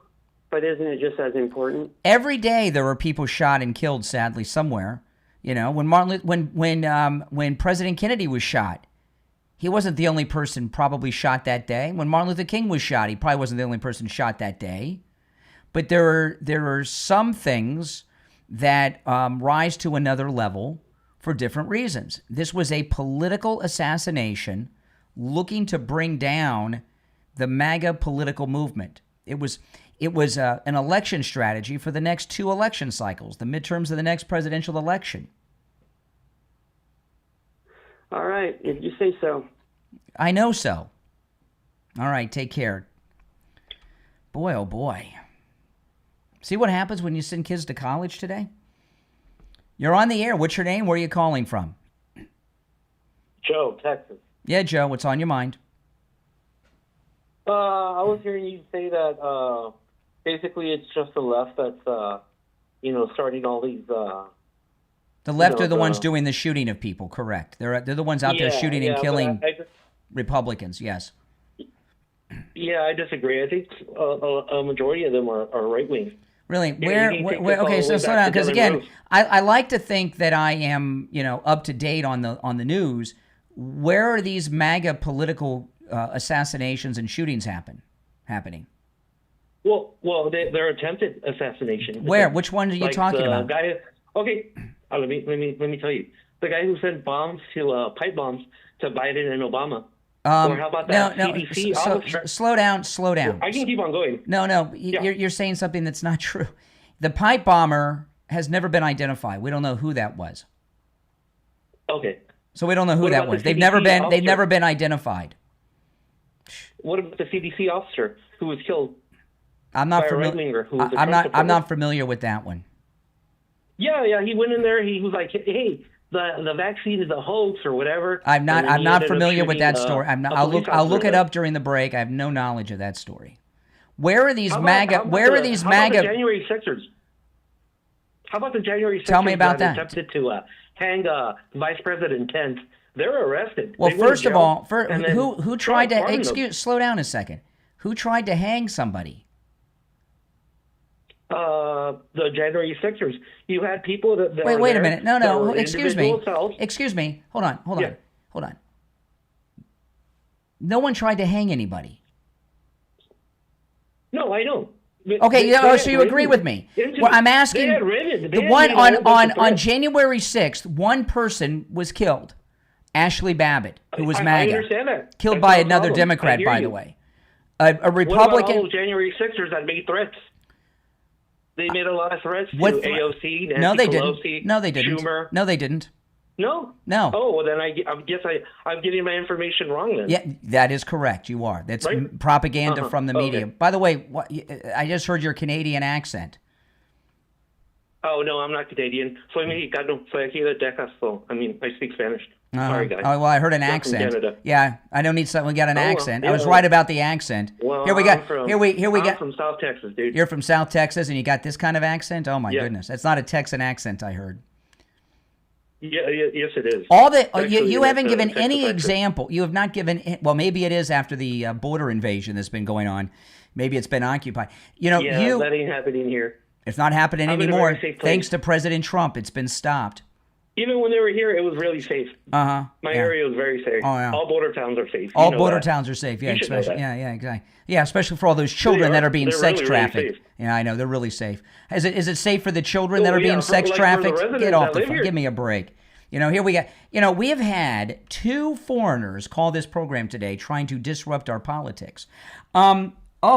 It's Monday. Were you guys a little more active over the weekend than you are during the week? Did you wake up in aching and pains and all this stuff? You having a hard time getting out of bed because you're in pain? Go see Dr. Appleton. Dr. Appleton, who can rid you of pain like he's done with me 7 times. Those pains you're waking up with this morning, he can rid you of them with his laser away pain treatment. And since appointments are not necessary and walk-ins are welcome, you can start the week off having been treated for your pain and start your week pain-free.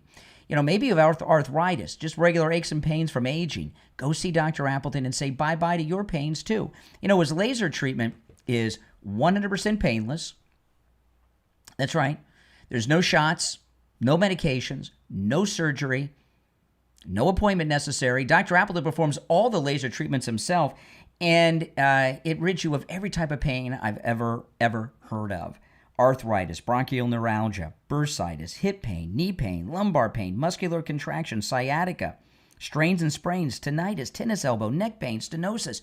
Do you have pains related to a car accident you were in or a slip and fall at home or out and about? It works on those pains as well. Give Dr. Appleton a call and say bye-bye to your pain. 954-973-0710. 954-973-0710. That's 954-973-0710. And online, AppletonCairo.com. We'll be right back. You're on the air. What's your name? Where are you calling from? Hey, Brian. Good morning. Can you hear me? I can hear you. Oh, okay. This is Steve from Cooper City. Hey, Steve. I've been listening. I've been calling you once in a while, but I'm calling this morning because I'm listening to some of your callers that call in. And yes. They're talking about, my heart's still broken over Charlie Kirk. I mean, it's just devastating. My heart goes out to his family. But some of these people that are celebrating, it goes a lot deeper than that. What was the speaker's name on the floor? Was it the floor of Congress that asked for a moment of silent prayer? Mike Johnson. Mike Johnson. And all booed and said no on the left. That's right. I mean, if that does not show these people the decency and humanity is gone on that side. They don't care. They just want to keep power. They'll do whatever they can to keep it, and they're just evil people. And if the people on the Democrat side don't open their eyes for the human decency gone to ask for a moment of silent prayer, and you can't even show that respect for a human life, yeah, you're disgusting and vile to me. Yep. So there is some truth to what that guy said about evil and good. Like you said, the two parties, yes, one is evil and one is good, and we're going to shine. And, you know, that beautiful wife of his, when she gave that speech, I believe every word she said. I think the movement is going to get stronger, and, you know, what they tried to do was take away the future of our youth because they were so impressed with what Charlie was doing with them, opening their eyes. That's right. To what the colleges is doing with the indoctrination. I mean, we well, need to look you know, at the reason we got to correct that is because they're trying to say, well, this isn't about politics. This is just an evil guy, right? They don't want to. No. They don't want to. The Democrats are trying to totally clear their name of having any responsibility when they incited this violence. Listen, I got to run, but thanks for the call. I give you the last word. I got 10 seconds. All right. All right, that was he didn't. He thought of one a little too late. All right, if you're on hold, stand by. We're going to be back in about 15 seconds. This is a radio station break.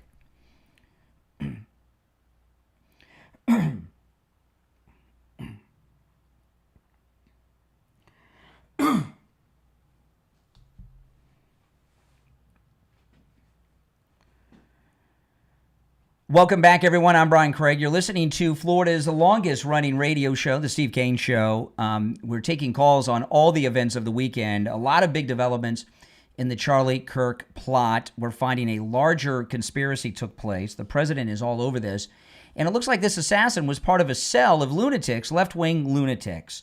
And we've been taking calls on this all morning long, and you're welcome to call in. There's one opening on our board at 1-888-465-2631, 888-465-2631. You're on the air. What's your name? Where are you calling from? My name's Andrew. I'm calling from Vegas. All right, Andrew. What's on your mind? Well, I just want people to realize that this is like both sides of the aisle. That like, you know, and people keep trying to act like there's a very few congressmen, I would say maybe just a couple, and just a couple on the House of Reps that are actually not like, I think being like held through blackmail or just through their previous like commitments. What are you talking about? You say this is both sides of the aisle. What is both sides of the aisle? I'm confused as to what you're talking about. I mean that like they were talking earlier that like, you know, that there's no soul and that the Democrats, you know, like you can't see that they're, you know, like I just think that it's all theatrics. Like we've gotten to a point where now let me explain to you, okay, and about why the Democrats have responsibility. I'll explain it in a different way, all right, and the media too. You ever see any movies like time travel movies or something where they talk about going back in time and killing Hitler? Oh, if we could go back in time and kill Hitler, look at all the lives we would save, right? The Holocaust, the Second World War. And there's been movies and television episodes of Twilight Zone and things made about going back in time and killing Hitler. And that sounds like a pretty good thing, doesn't it? I don't know. Killing Hitler? You know where I'm going, so you don't know because you know where I'm going. But I don't care where you're going. I'm going where I'm going. I'm going where I'm going. Okay. In fact, Tom Cruise made a movie years ago where he played Colonel von Stauffenberg, who was one of the conspirators that tried to assassinate Hitler. So, you know, assassinating Hitler, those guys are heroes. We look at Stauffenberg, even though he was a Nazi, you know, as a hero because he was part of a plot to kill Hitler. Going back in time and killing Hitler, heroes. Well, the Democrats and the liberal media have spent over 10 years. Now, keep in mind, this assassin was like 11 years old when Trump came down the escalator, right? Somewhere around there. The Democrats have spent over 10 years telling us that Donald Trump and his supporters, he's Hitler, and we're all fascist Nazis. They've been doing that for over 10 years. So, you know, what happens, they have convinced millions of people of this younger generation, of which the assassin is one of them, that he killed Hitler in Utah. And people that kill Hitler are doing a good thing. Don't you understand? This is the responsibility that the left have for this violence. And that's what scares me the most about all this is that these people that are doing these horrible acts and that don't understand that it's just, well, whatever, but they all think that they're helping. Correct. They truly believe that. But but they have been brainwashed by the left, by the media, who are responsible for this assassination, just like the shooting of the president in Butler. Don't you get it? All this violence is one-sided. All the violence is from the left. Now, the media, since Charlie Kirk's assassination, keep trying to tell you that it's coming from both sides. There's no violence from the MAGA movement. The examples they gave are all BS. Yeah, no, I do agree with you on that point. I just want people to realize that this political theater, I think, has gotten to a point where it's just hurtful, and we need. All right, it's hurtful. Thanks a lot. Yeah, it's very hurtful to Charlie Kirk and his family. Oh boy. Hello. You're on the air. What's your name? Where are you calling from? Hi, I'm Sabrina. Yeah, speak up, Sabrina. I'm sorry. I'm having a hard time hearing you. Can you speak up? Speak. 1 second. I'm sorry. That's okay. No problem. All right. Is that better? That's a little better. Yes. Go ahead. Okay. Yes, sir. I just want to say, that everybody since Charlie's been shot, that the only thing the Democrats can really bring up is January 6th. And, I have a friend who was working over in D.C.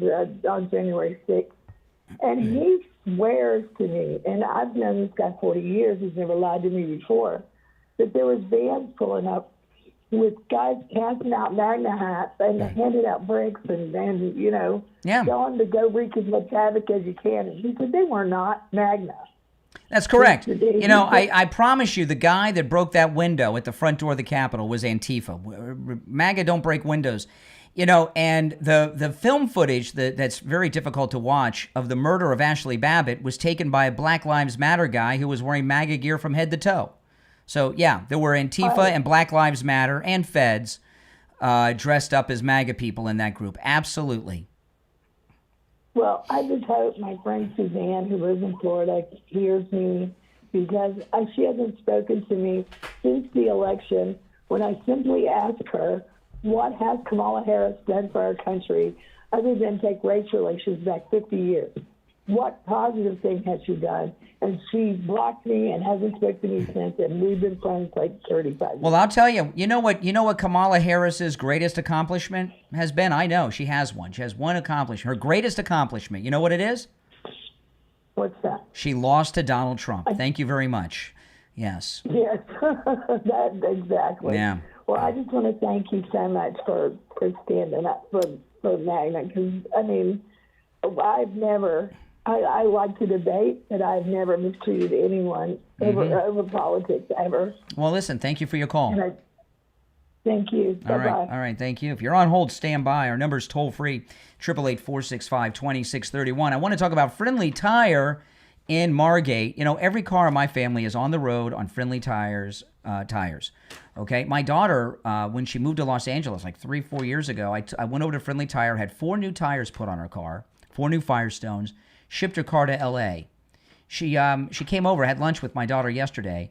She drove her car all over California. She went everywhere, up in the hills, up in the mountains, everywhere.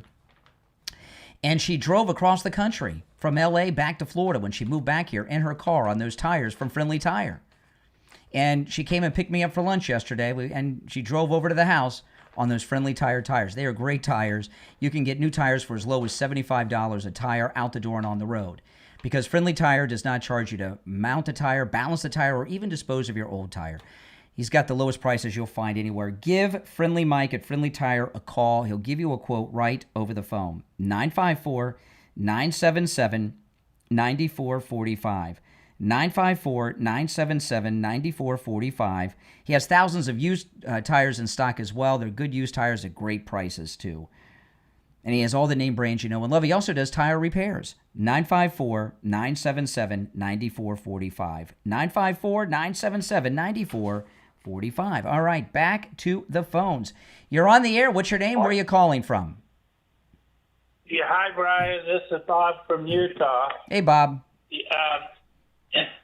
I wanted to suggest that it's a shame they're not using those bulletproof glass that now Trump sits behind. Maybe they'll start putting those up every time speakers go out in public. I guess so, yeah. It's a good idea. Good idea.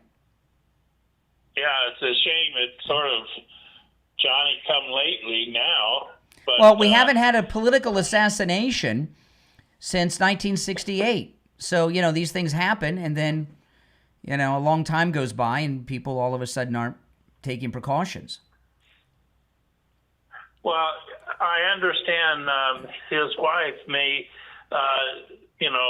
carry on publicly and talk to people. And so until they get someone to help out with Charlie's role. Yeah, it looks that way. It looks that way. I hope somebody will provide those protection barriers. I'm sure they'll buy them. I'm sure and future things will probably be, well, I don't know. Is this stadium in Utah where they're having the big memorial, is that an indoor or outdoor stadium? I'm not familiar. I don't know. It's 150 miles south of where I live. I live in northern Utah. Aren't most stadiums in Utah indoors because of the weather? It's an outdoor. Someone just told me it's outdoor. So they're doing an outdoor event. So well, the university in Salt Lake is indoors, and there are some outdoors. So I can't answer your question. Well, believe me, they'll have the precautions set up at this funeral. Yeah, it's. Charlie Kirk is about to. Charlie Kirk is about to have the largest funeral in the history of the United States. It's a 70,000 seat arena, right? Well, yeah, he deserves it. I was always admired at his knowledge, and as it goes for you, your knowledge, you pick things out of the air. It's just amazing. And, well, thank you. So yeah, Charlie was a jewel. He was one of a kind. But I do hope they'll find maybe one or two or a panel of people that'll continue these rallies. Oh yeah, absolutely. At the funeral in Utah, the president's going to be there, and he's going to give Charlie Kirk the Presidential Medal of Freedom. It's going to be amazing. It's going to, it's going to be tough to watch. It's hard. Yeah, these vigils are rough.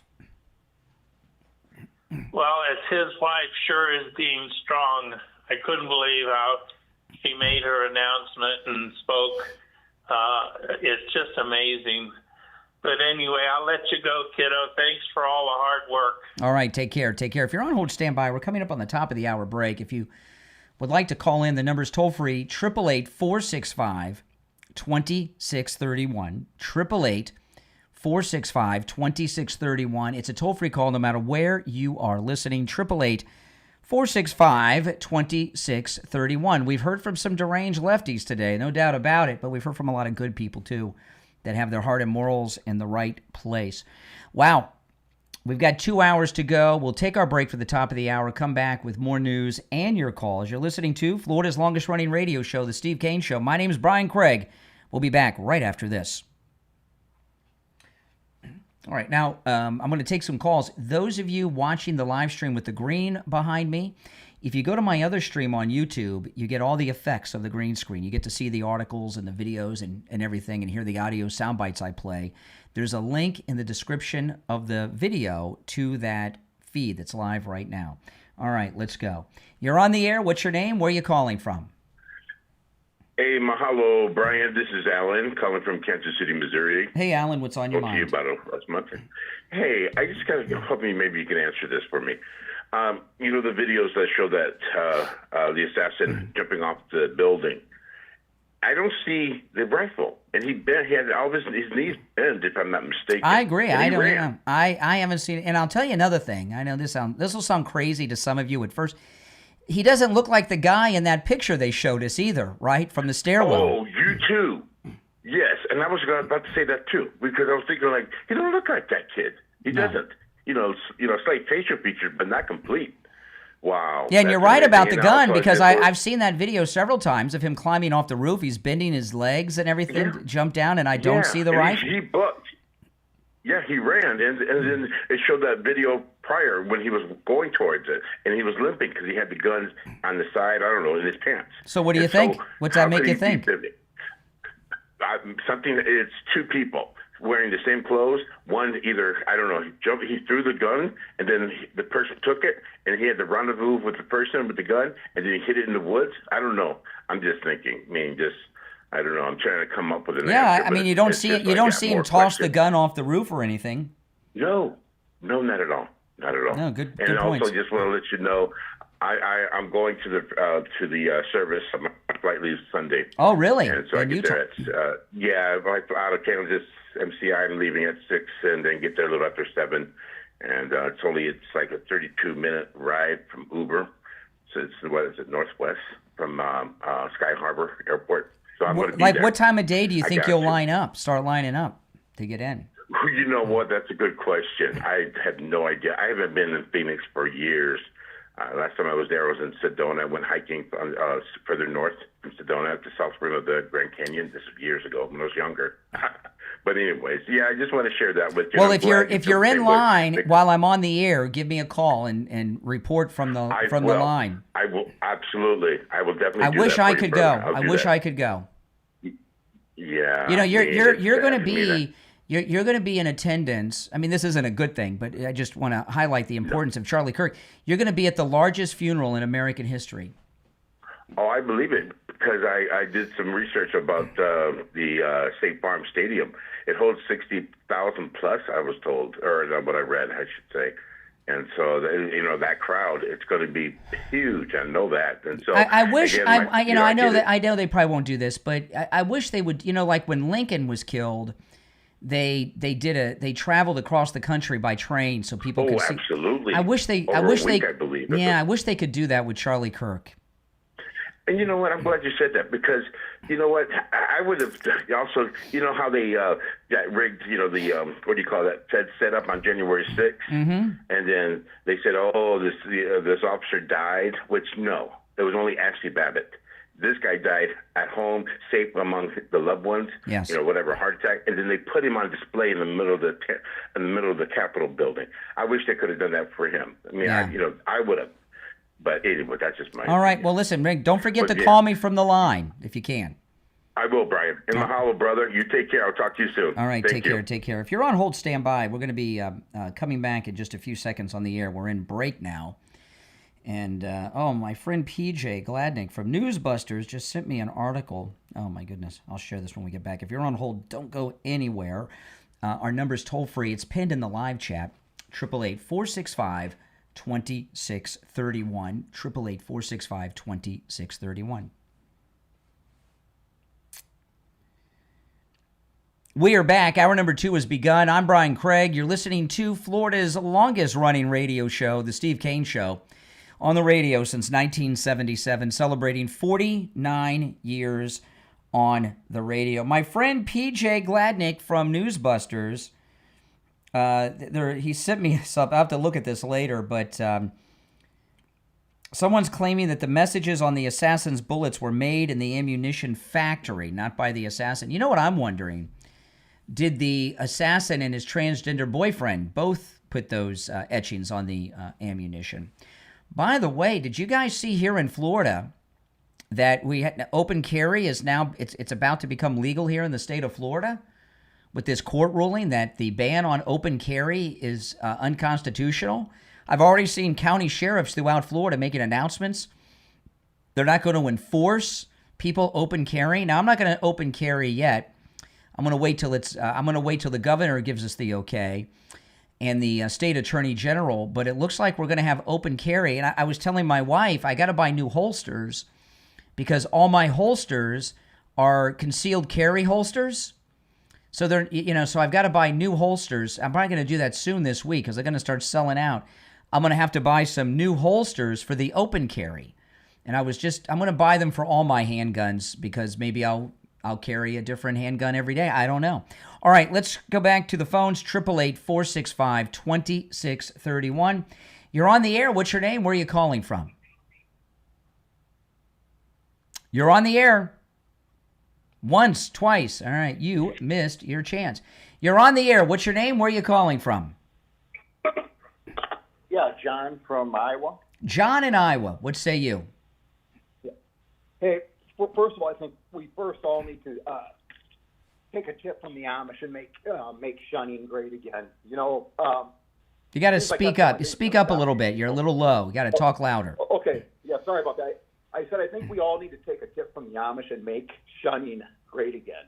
Okay. These people, I think that's the only thing that's going to stop these people. I don't know if you've seen the video of Bob Dylan, Dylan,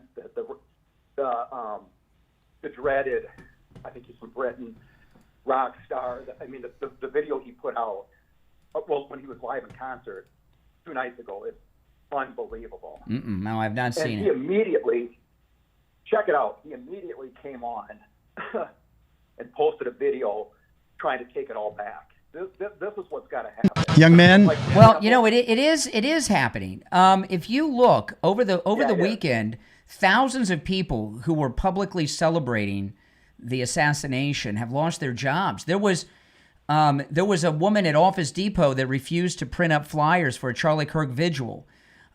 She said they were propaganda. They fired her. I read an article this morning. A colonel in the United States Army has been relieved from his post who was celebrating the assassination of Charlie Kirk online.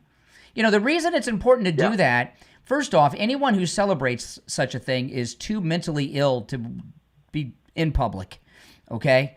I mean, these are dangerous people. They're unhinged. They're unsafe people.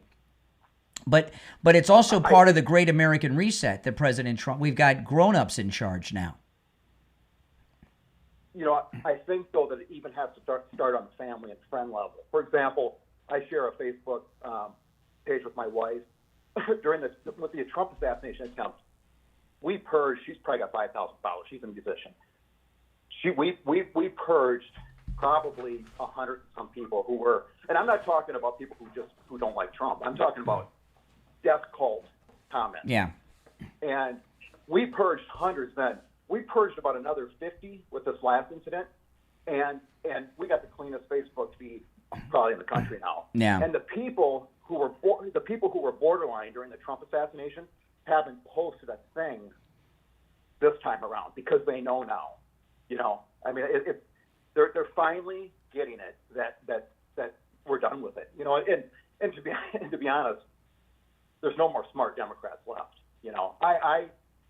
I walk around the neighborhood whenever something like this happens, and I urge everybody to do this. When something like this happens, get out, go for a walk around the neighborhood, and interact. Well, if you remember, and when Martin Luther King was assassinated, he was assassinated before Bobby Kennedy was assassinated. They were both assassinated the same year, but Martin Luther King was assassinated first. And Bobby Kennedy, Sr., all right, he came out, and people were really upset for good reason when Martin Luther King was, and he came out and addressed the nation.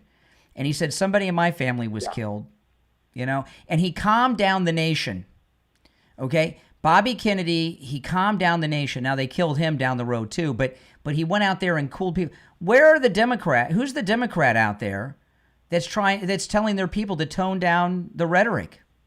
I've missed that. I haven't seen a single Democrat come out and call to tone down their hateful, bizarre rhetoric. Have you? No. Well, what's really odd about this whole thing is when I see that kid, I am strangely not mad at him because I know that what's happened now is all the trans stuff of these kids and all of the Nazi talk. These kids, you got to think, these kids, like the same with the Butler kid, they were literally 10 years old when Trump came up. So for the last 10 years, that's right, they've been getting puberty blockers. They've been getting all kinds of crazy stuff. They've only heard about Nazis, fascists. I tell you, when I see somebody post like Bob Dylan or just a family or friend member post something like he deserved it or something like that, I am far more outraged at those people than I am at the actual shooter. It's wild. Well, I'm angry at the shooter, and now that we're finding out, it looks like he was part of a cell. I'm sure. Yeah. And I'm not. I'm probably the biggest conspiracy theorist around, but on this one, I'm not sure. I mean, I'm a big shooter. I got rifles. The one thing I just can't comprehend is him walking around with this long rifle in his pant leg. I just can't make sense of that. And then, another thing too, when you take a collapsible gun, and I don't have that type of gun, that exact model, But when you take them apart and put them back together, usually they're not going to be back on target unless you got something. This gun wasn't collapsed. There's video of him walking with it hidden in his pants when he was walking to the event, and you can tell he looks like he's got a bad limp. Looks like he's got like a broken ankle or something. That's the rifle in his pants. Yeah, that's what's so odd though. I can't imagine taking one of my rifles and putting it down my pant leg and going anywhere. No. Well, and then also he's walking through the neighborhood in the new videos with shorts on, and I'm guessing at that point the gun is collapsed in his backpack. Now, on one of the... I don't know. I haven't heard that. No, I haven't heard them say that the gun was a collapsible gun. Have they reported that? Have the police, FBI said that? I haven't heard that. Oh, yeah. I missed that. Yeah. Oh, yeah. But you know what was funny about it, that is on one of the live stations, they had an expert gun guy come on, and he had the actual model in his hand. And the news lady's like, okay, so how easy are these to collapse? And he's like, easy, like 5 seconds or less. And he could have done it right there. And he didn't do it because they're not collapsible. They're not like, I got Rugers and stuff where you turn a couple knobs and it comes apart. That gun is not like that. It takes tools to do that. But no, they've been... I didn't see anything about him collapsing this weapon or taking it apart or anything up there. He changed clothes.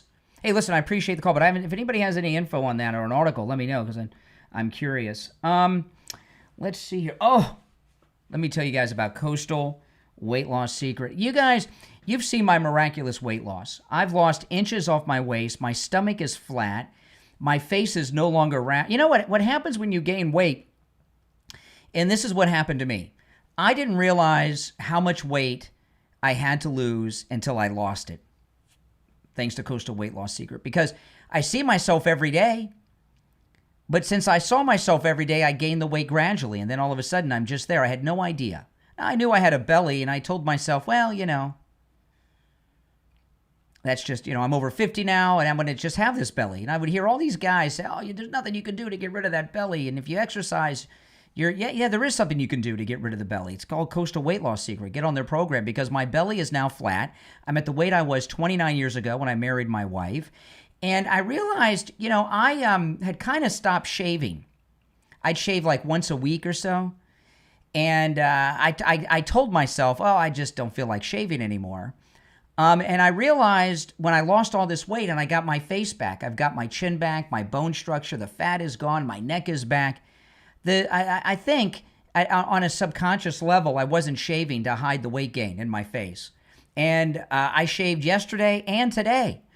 This morning before I got on the air today, I shaved yesterday and today, and I shaved yesterday afternoon because I was going out somewhere with my daughter. I wanted to look nice, and I'm shaving again because I want to show off my thin face with all the weight that I've lost. Give Coastal Weight Loss Secret a call. My results are typical, all right? And I did this without exercise, without any medications, without any shots, nothing. Eating foods I would normally eat, and I wasn't starving myself either. And now I'm in the maintain phase. I'm not starving myself. I'm eating foods I would regularly eat. Give them a call, and they can help you no matter where you are in the United States. We have listeners all over the United States that have called and are losing tons of weight. Literally. 561-247-6300. 561-247-6300. That's 561-247-6300. 6300 and online coastalweightloss.com. If you're on hold, stand by. We'll be right back.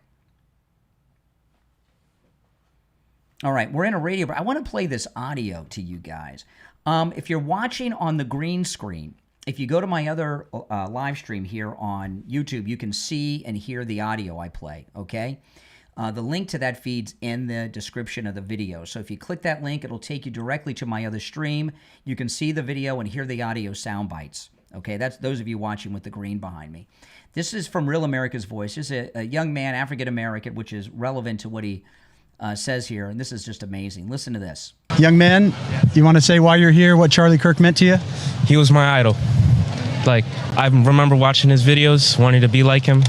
Like, I would just see the way he would debate, and he was stayed calm while the left was just yelling at him, and he was just so nice about it. And then they hated him so much because he knew he was right, but they just didn't want to admit it. So they ended up hating him, and they just killed him for it. What's your name? How old are you? I'm Bryson Levy. I'm 14. Man, God bless you, bro. Where are you from? I'm from here, Oakton. Man, I pray a blessing on Bryson. This whole generation, Lord, raise them up. Give them extra strength, extra power, wisdom and favor, Lord. I just pray your angel armies go with Bryson everywhere you go, brother, that God makes you a man, a warrior for this generation, my man.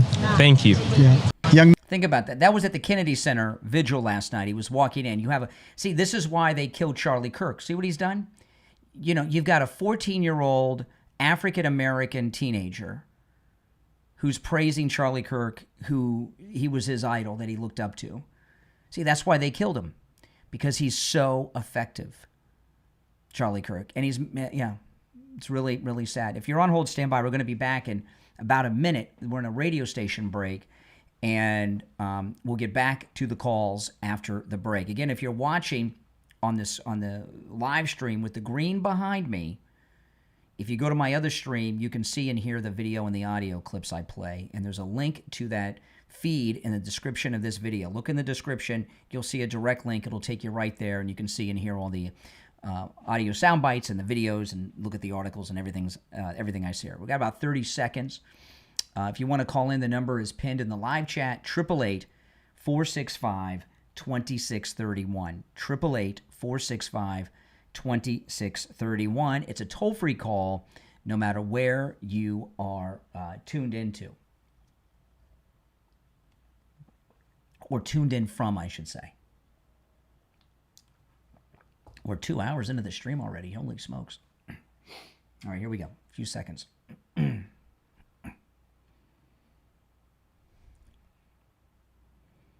We're back. I'm Brian. It's the Steve Kane Show, Florida's longest-running radio show. Did any of you catch the Kennedy Center vigil last night? Oh, man. It was a rough one. I want to play this one clip. This is, I saw this on Real America's Voice. Here's a young man. He's a teenager. He's African-American. He's in line entering the Kennedy Center vigil for the great Charlie Kirk, and they interview him. Listen. Young man, you want to say why you're here, what Charlie Kirk meant to you? He was my idol.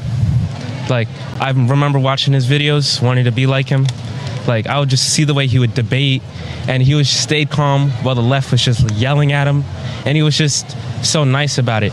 And then they hated him so much because he knew he was right, but they just didn't want to admit it. So they ended up hating him, and they just killed him for it. What's your name? How old are you? I'm Bryson Levy. I'm 14. So here you have a 14-year-old African-American, very young teenager who is going to the vigil for Charlie Kirk, said he was his idol. That's why they killed Charlie Kirk, because he had turned an entire generation conservative.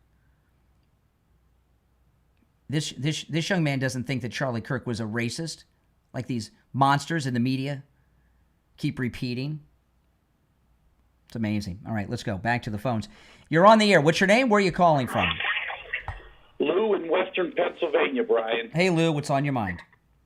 Oh, well, first of all, you continue to do great work. And when do you think these first indictments are coming? I'm thinking by the end of the month. I don't know. I mean, we have these, Pam Bondi has these grand juries going on.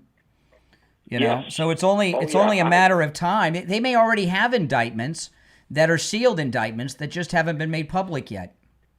Yeah, that's a good point. I think our DOJ is doing a good job. They got this guy in 33 hours. Mm-hmm. That's pretty good. Yeah. No. Well, the DOJ didn't get him. His dad turned him in. Yeah. Well, yes. That's right. They were, involved in the thing. I'm still keeping my faith in them because I think they've got things going the right way. Absolutely. Yeah, absolutely. All right. I appreciate the call. Take care. All right. Let's go. You're on the air. What's your name? Where are you calling from? Hi, Brian. This is Nick out of Baltimore. Hey, Nick. What's up? I wanted to add something. Somebody mentioned J6 a while back. There were 3 people killed on January 6th. Ashley Babbitt, Roseanne Boyle, and a gentleman who founded a pro-Trump website, Benjamin Phillips. That's what I wanted to add. Nobody talks about that, but there were 3 people killed, and they were all MAGA supporters, all Trump supporters. Yeah, that's true. That's very true. They Nick, the last few days they just go through these lies. They keep saying the violence is on both sides. There's no violence coming from the MAGA movement. It's all coming from the left and the Never Trumpers. It's all coming from the left. Yeah. All of it. Yeah. And that was emphasized last night at the memorial. It was all. I think Carrie Lake mentioned that, pointed that out. Yeah. It's all from that side. And when I hear these people talk about all of it, and they keep saying, the MAGA supporters are violent. And, I had that from friends of mine, which I've lost, by the way. That's too bad. Well, they weren't friends anyway, were they? No, not really. You thought they were. All right, appreciate the call. Nick from Baltimore. Yeah, it's good info. All right, let's go. You're on the air. What's your name? Where are you calling from? Sharon from Phoenix. Hey, Sharon. MAGA. Hey, what's on your mind? State Farm Stadium, Arizona time, 11 o'clock, Sunday. This coming Sunday. If you don't have it by now you've got it. You said you didn't know where it was. It's a stadium. No. I know where it is. I was one. No. I knew. I was just asking a caller if they knew if it was indoor or outdoors, and we found out it's an outdoor stadium. Okay, that's what I just said. All right. Take it. That's okay. We had that like an hour ago. You're on the air. What's your name? Where are you calling from? This is Bill in Louisiana. Hey, Brian, how you doing? All right, Bill. What's on your mind? Well, great Rush Limbaugh said it best about the liberals. Said 30 years ago, he said liberalism is a mental illness, and he left out the word evil to go with it. Yeah, no, he was and right. I think it's bordering on evil. I wouldn't say bordering. It is evil. I mean, listen. The Democrats have always been evil. They used to own black people. They did the Tuskegee experiments. The Democrats did all the lynchings during that period. I mean, they were behind the abortion Holocaust. Everything the Democrats has always done is evil. What's happened is now they've come out of the closet. They're not hiding their evilness. They're out there dancing with their evil dances now. But they've always been evil. Right. Correct. But anyway, I just want to let you know I really appreciate everything you do, and God bless you, and you're okay, and talk to you later. All right, take care. Thank you. All right, back to our busy phones. You're on the air. What's your name? Where are you calling from? Good morning, Conservative Doug. Hey, Doug. Maybe I've been looking around to try to find out if this assassin is on any kind of drugs, because I heard that Kennedy was saying these antidepressant drugs that the doctors are giving out like candy these days are causing people to be suicidal and violent. So I don't know if he's on something, because why would a human being just flip out like this? Maybe he's on drugs. See, Doug, this is the thing. This shooter is like in his early 20s, right? So he was like 11 years old when Trump came down the escalator. So his entire life, like half of his life, which is the part where he's most aware of what's going on, he's been hearing from the left that Trump and MAGA supporters are fascist, homophobes, racist, bigots, and Hitler. And I was talking to a caller earlier about all these time travel movies and stuff where they go back in time and kill Hitler. Oh man, just think, if we could just go back in time and kill Hitler, the world would have been such a better place. Well, when this assassin and the people in his cell that we're finding out about, that he had a cell operating there out of his townhouse with his transgender lover, they thought that he thought he killed Hitler because he's been brainwashed by the American left and the media for his entire life that Trump and those around him that support him are Hitler.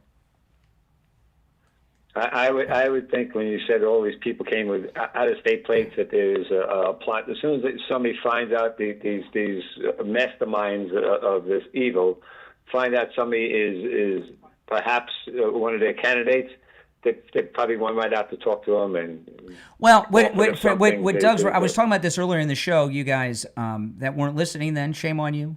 But there's one of the neighbors of the assassin said that 2 weeks prior to the assassination, there were people coming to the assassin's townhouse that he lived in with his transgendered lover with out-of-state plates, multiple cars, out-of-state plates, and they were strange people who were very unpleasant.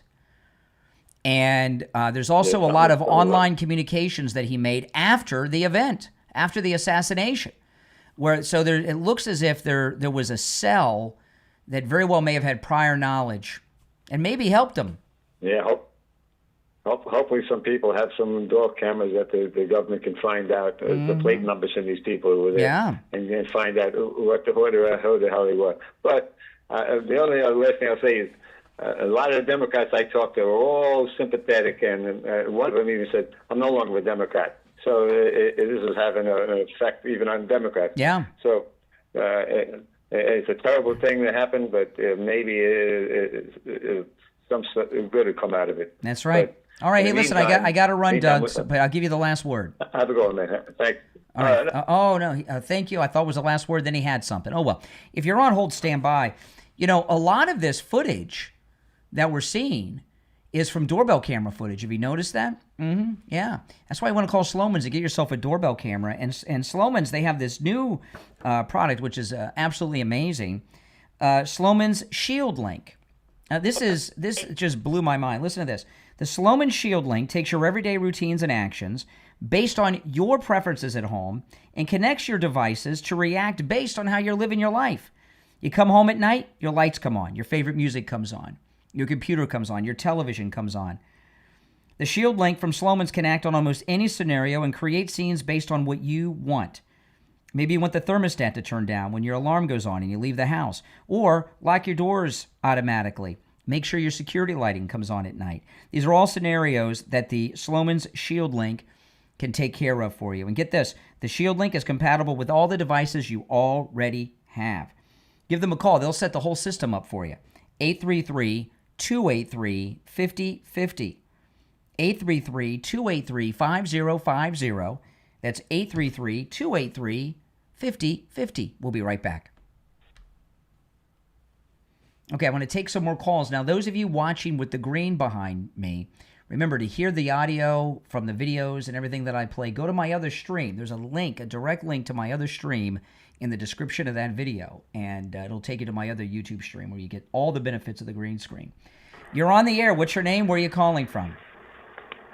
This is John in Kansas City. Hey, John. I'm also Auto John 2000 on your YouTube chat. Oh, okay. How's it going? It's going. Love your show. Thank you. Hey, I've been hearing you talk about this Hortman that was murdered up there in Minnesota, and there's something you're missing. This happened right after there was a presidential executive order signed banning transgender people in sports, and Minnesota wasn't following that, so they had a bill called HF 12 in the Minnesota House, and it passed by one vote, and this Hortman went against party lines and voted MAGA just a few days before they got whacked. Oh, you know what? I'd forgotten about that. So actually, she voted wrong. She voted against the Democrats, so he killed her. Yeah. Right. Oh my goodness! And whenever you people, bring up this is that a bird? Is that a bird in the background? I've got a pet rooster. Oh my goodness! Your neighbors must hate you. Anyways, every time you bring up this No Kings flyers and the car thing and all that, all your chat blows up with all the trolls saying liar, liar, liar. But they triggers them real bad, and I'm thinking you need to talk about this bill she voted against. No, I will. Thanks for reminding me. Now that you brought it up, I remember that now. So thank you for reminding me. I will bring that up. Great, Brian. Love your show. Thank you. All right, thank you. See, we have some good people out there. If you want to call in and you're watching live, the number is pinned in the live chat. All right, let's go. You're on the air. What's your name? Where are you calling from? Yeah, hi, good morning, Brian. Danielle calling from Michigan. Hey, Danielle. I'm at work right now, but I don't know if anybody called in. It's a retractable roof. I just wanted to put that out there. Oh, it's a retractable roof on this stadium. See, that's what okay, now we got some info. They have a retract. Yeah, I wonder if you think it'll be open or closed. I am probably closed. I hope so. Probably closed. Mm-hmm. Yeah, but God bless us all. God bless everybody. All right, thanks for that info. Tragic. All right, take care. If you're on hold, stand by. So we got some information where the Charlie Kirk memorial service is going to be in Arizona. It is open, but it has a retractable roof, the last caller said. That's what I was trying to get the answer to that earlier, and now we got it. So that's good. Oh, boy, the guy with the pet rooster, that's awful. You ever have a neighbor that has birds? That's the worst. I remember I had an apartment once, and one of the neighbors had birds. It was awful. But could you imagine having a neighbor that had a rooster? Oh, my goodness. I'd have to move. I'd have to move. Wouldn't you?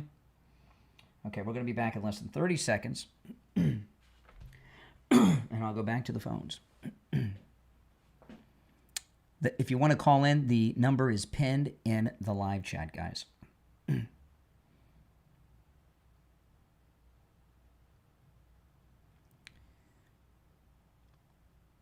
Welcome back, everyone. I'm Brian Craig. You're listening to the Steve Kane Radio Show, Florida's longest running radio show on the radio since 1977. Okay, I got some information there. So the memorial service for Charlie Kirk in Arizona that's coming up in a few days. It's going to be the largest funeral in history of the United States. If not in the history of the world, at least the modern world, I don't know. But certainly the biggest one in the history of the United States. We're finding out, we got a little more info. It is an open-air stadium that has a retractable roof. Someone just told me. So I'm hoping it'll be closed. All right, let's go. You're on the air. What's your name? Where are you calling from? My name is Eric Russell, and I'm from California. Eric in California. Thank you so much for what you've done. I want to tell you, my daughter, she's 10 years old, right? Mm-hmm. She has, I have her in private school, okay? And she came back home. I always ask her I always do a prayer with her before I drop her off and pick her up. When I picked her up the last time on Friday, she said they did a prayer for Kirk. I was like so happy about that, right? Mm-hmm. And then she told me this. She said, Dad, I know I want to go to junior high. It's going to be expensive. I've been telling her that she might have to go to public school because it's too expensive for us. So after I talked to her about that, she said two of her other friends had the same issues, and they want to go to school together. Mm-hmm. So the parents called me after that and told me and my wife that they're saying when she goes to junior high and stuff, they want them to be together.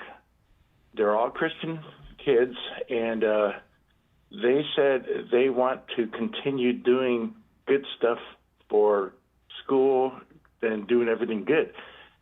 But I was very surprised how they're uniting at this young age. Yeah, that's good. I'm just like, when I'm hearing these young people talking about Kirk, my daughter was influenced by him just because I would just watch videos. How old is she? How old's your daughter? YouTube. 10. Wow. And I'm telling you, this is why they killed him. There's been conservative groups before. None of them have been effective like this. Young people, no one ever dreamed it was possible to turn young people into. You're telling me about your 10-year-old daughter. I played that audio from a 14-year-old African-American child. It's amazing.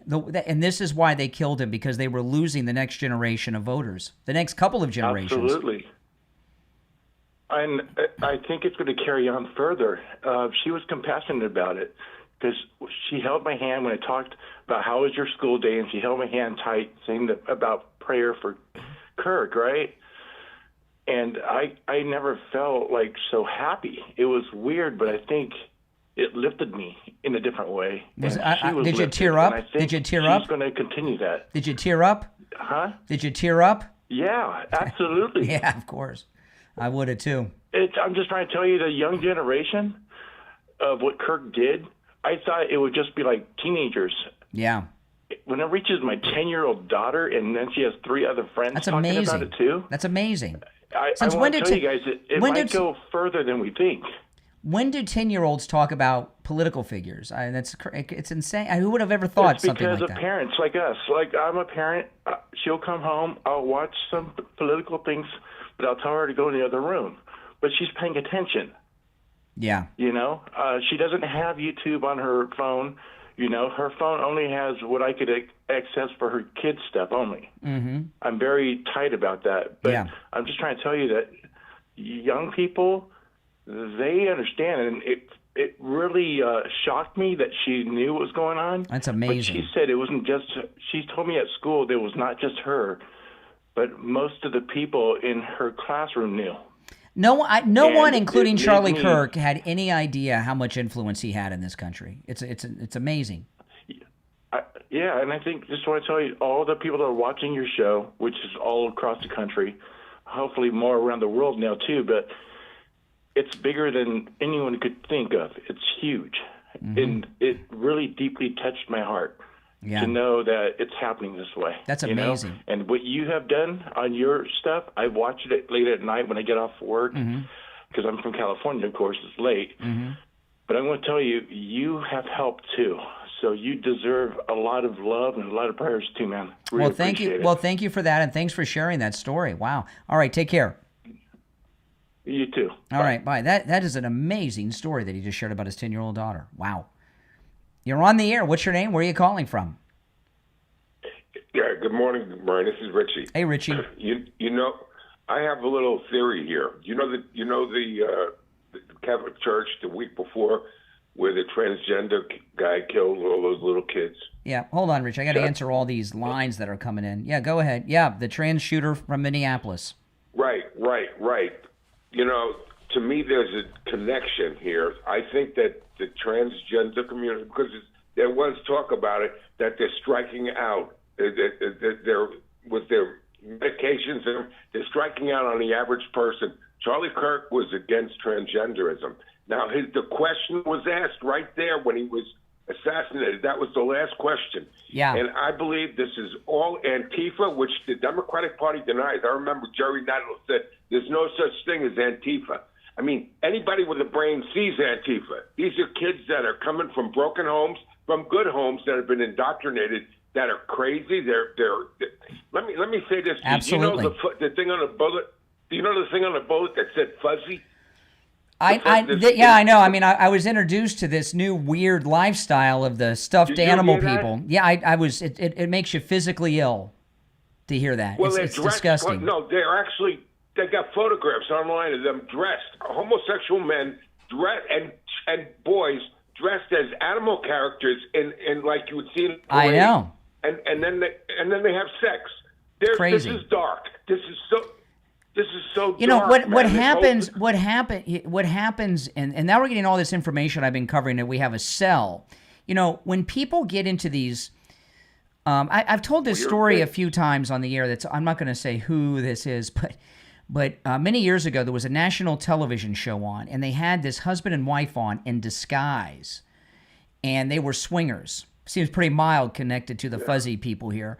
And the voice sounded familiar, and I couldn't. So I called Steve Kane. I called him at home, and his wife Lori, and I said, "Who is this?" And I put the phone, and they told me who they were. They recognized the voice too. Yeah. And there were a couple of people who were prominent business people in our community that went on national TV in a bad disguise that they were swingers. And I said, "How could they do this?"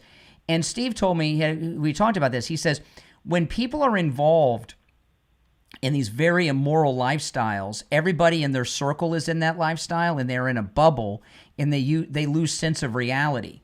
And these fuzzy trans Tifa group that this Charlie Kirk assassin was in, with this stuffed animal fetish group and all of this stuff, they're in a cell of such bizarreness that they don't know what's wrong. It's complete craziness. There's got to be some type of drugs involved, and they have no sense of normal, right, wrong, thing.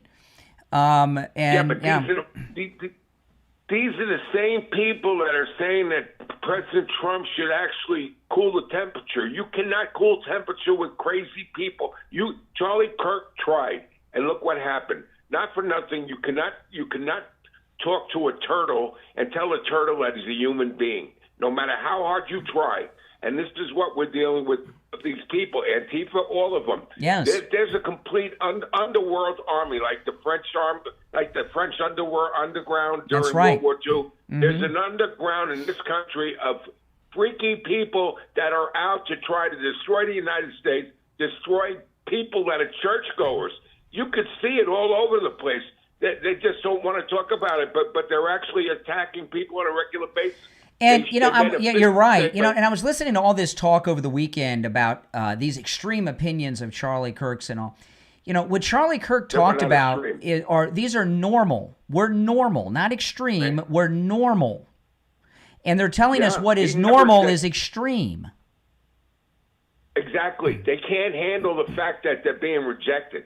That's part of the culture. They're 100% right no matter what anyone else says. They are on the right side, and they believe they're doing the right thing. Correct. And there's an army out there, and we have to be vigilant. We cannot just say we have to bring this country together. It's not going to happen. You got to flex your back. No, we can't bring these people back to us. These are not people you want to make nice with. You can't, come on. These are just crazy people. You're right. There's no middle ground. And the entire left, and you watch the media, are all justifying it. That's why they say, well, it's on both sides. It is not on both sides. Well, that's why NBC yesterday at Meet the Press put Gabby Giffords' husband, the senator, on there, because he's trying to say, well, she was shot 11 or 12 years ago by a right-wing person. There's a difference between an individual crazy person and a movement. And there was an underground crazy movement going on. Correct. And that's the difference. That's right. We're dealing with and that's what. And I'm telling you, this is bad stuff here. I mean, it's bad. It's really bad. People better wake up and open up their eyes. We're dealing with an underworld of crazy people that are organized. Just look at Antifa, man. I mean, it's just regular. All right, take care. Appreciate the call. Appreciate the call. Now, I want to tell you guys about Mike Lindell. It's fall.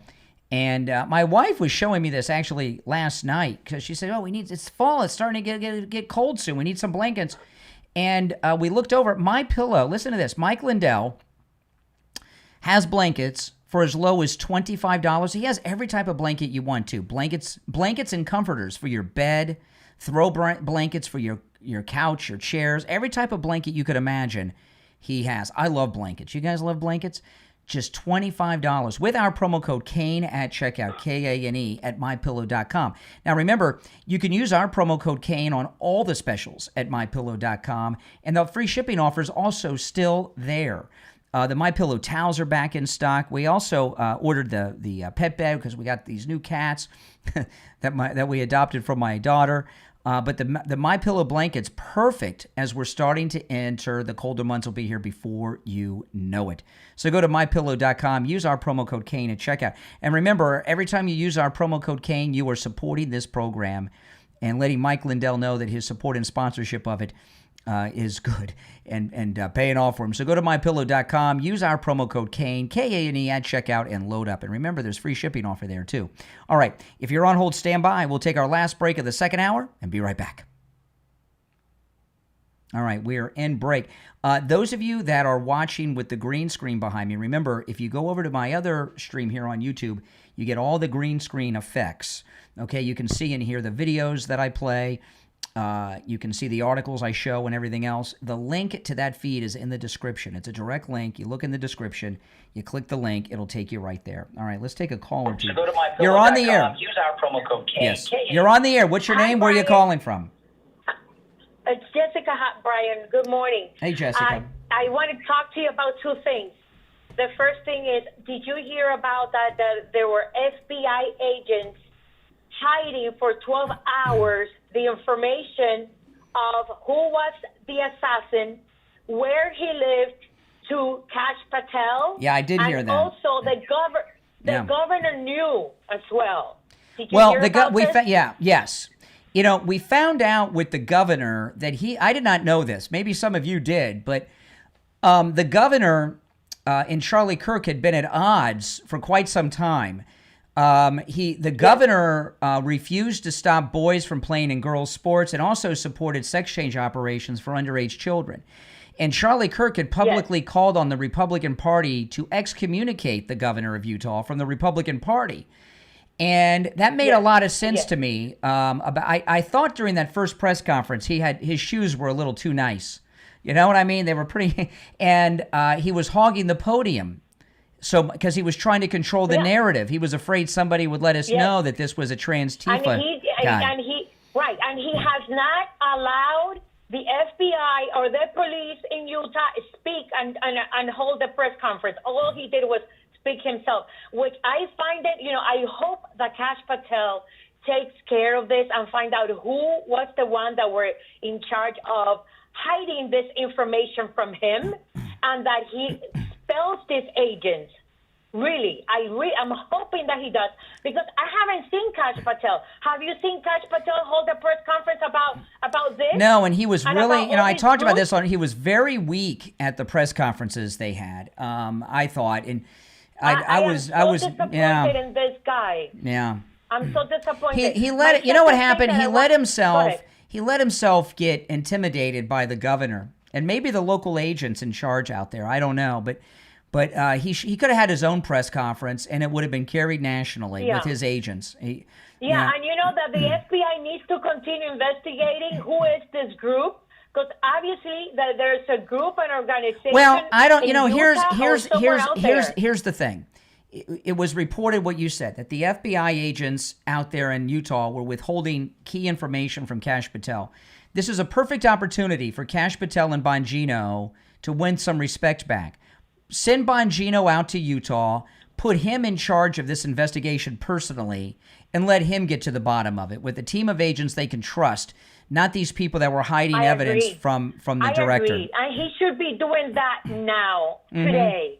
Because if not, then we're going to have, you and I and all the conservatives out there needs to create a movement for Kash Patel to be removed. I don't like the way that he handled this situation, and I don't like the way that he's allowing the governor of Utah to take control of something that the FBI should have taken control of. Agreed. I totally agree with that. And the governor, notice on Friday how the governor immediately declared this was a lone gunman. No investigation. Yes. And we find out there was a cell. Listen, I got to run, but thanks for the call. Yeah. All right, take care. Great call, great information. If you're on hold, stand by. We're in a commercial break on the radio, even though we're continuing here. And we're going to be back in about 10 seconds. So I'll take a call when we get back.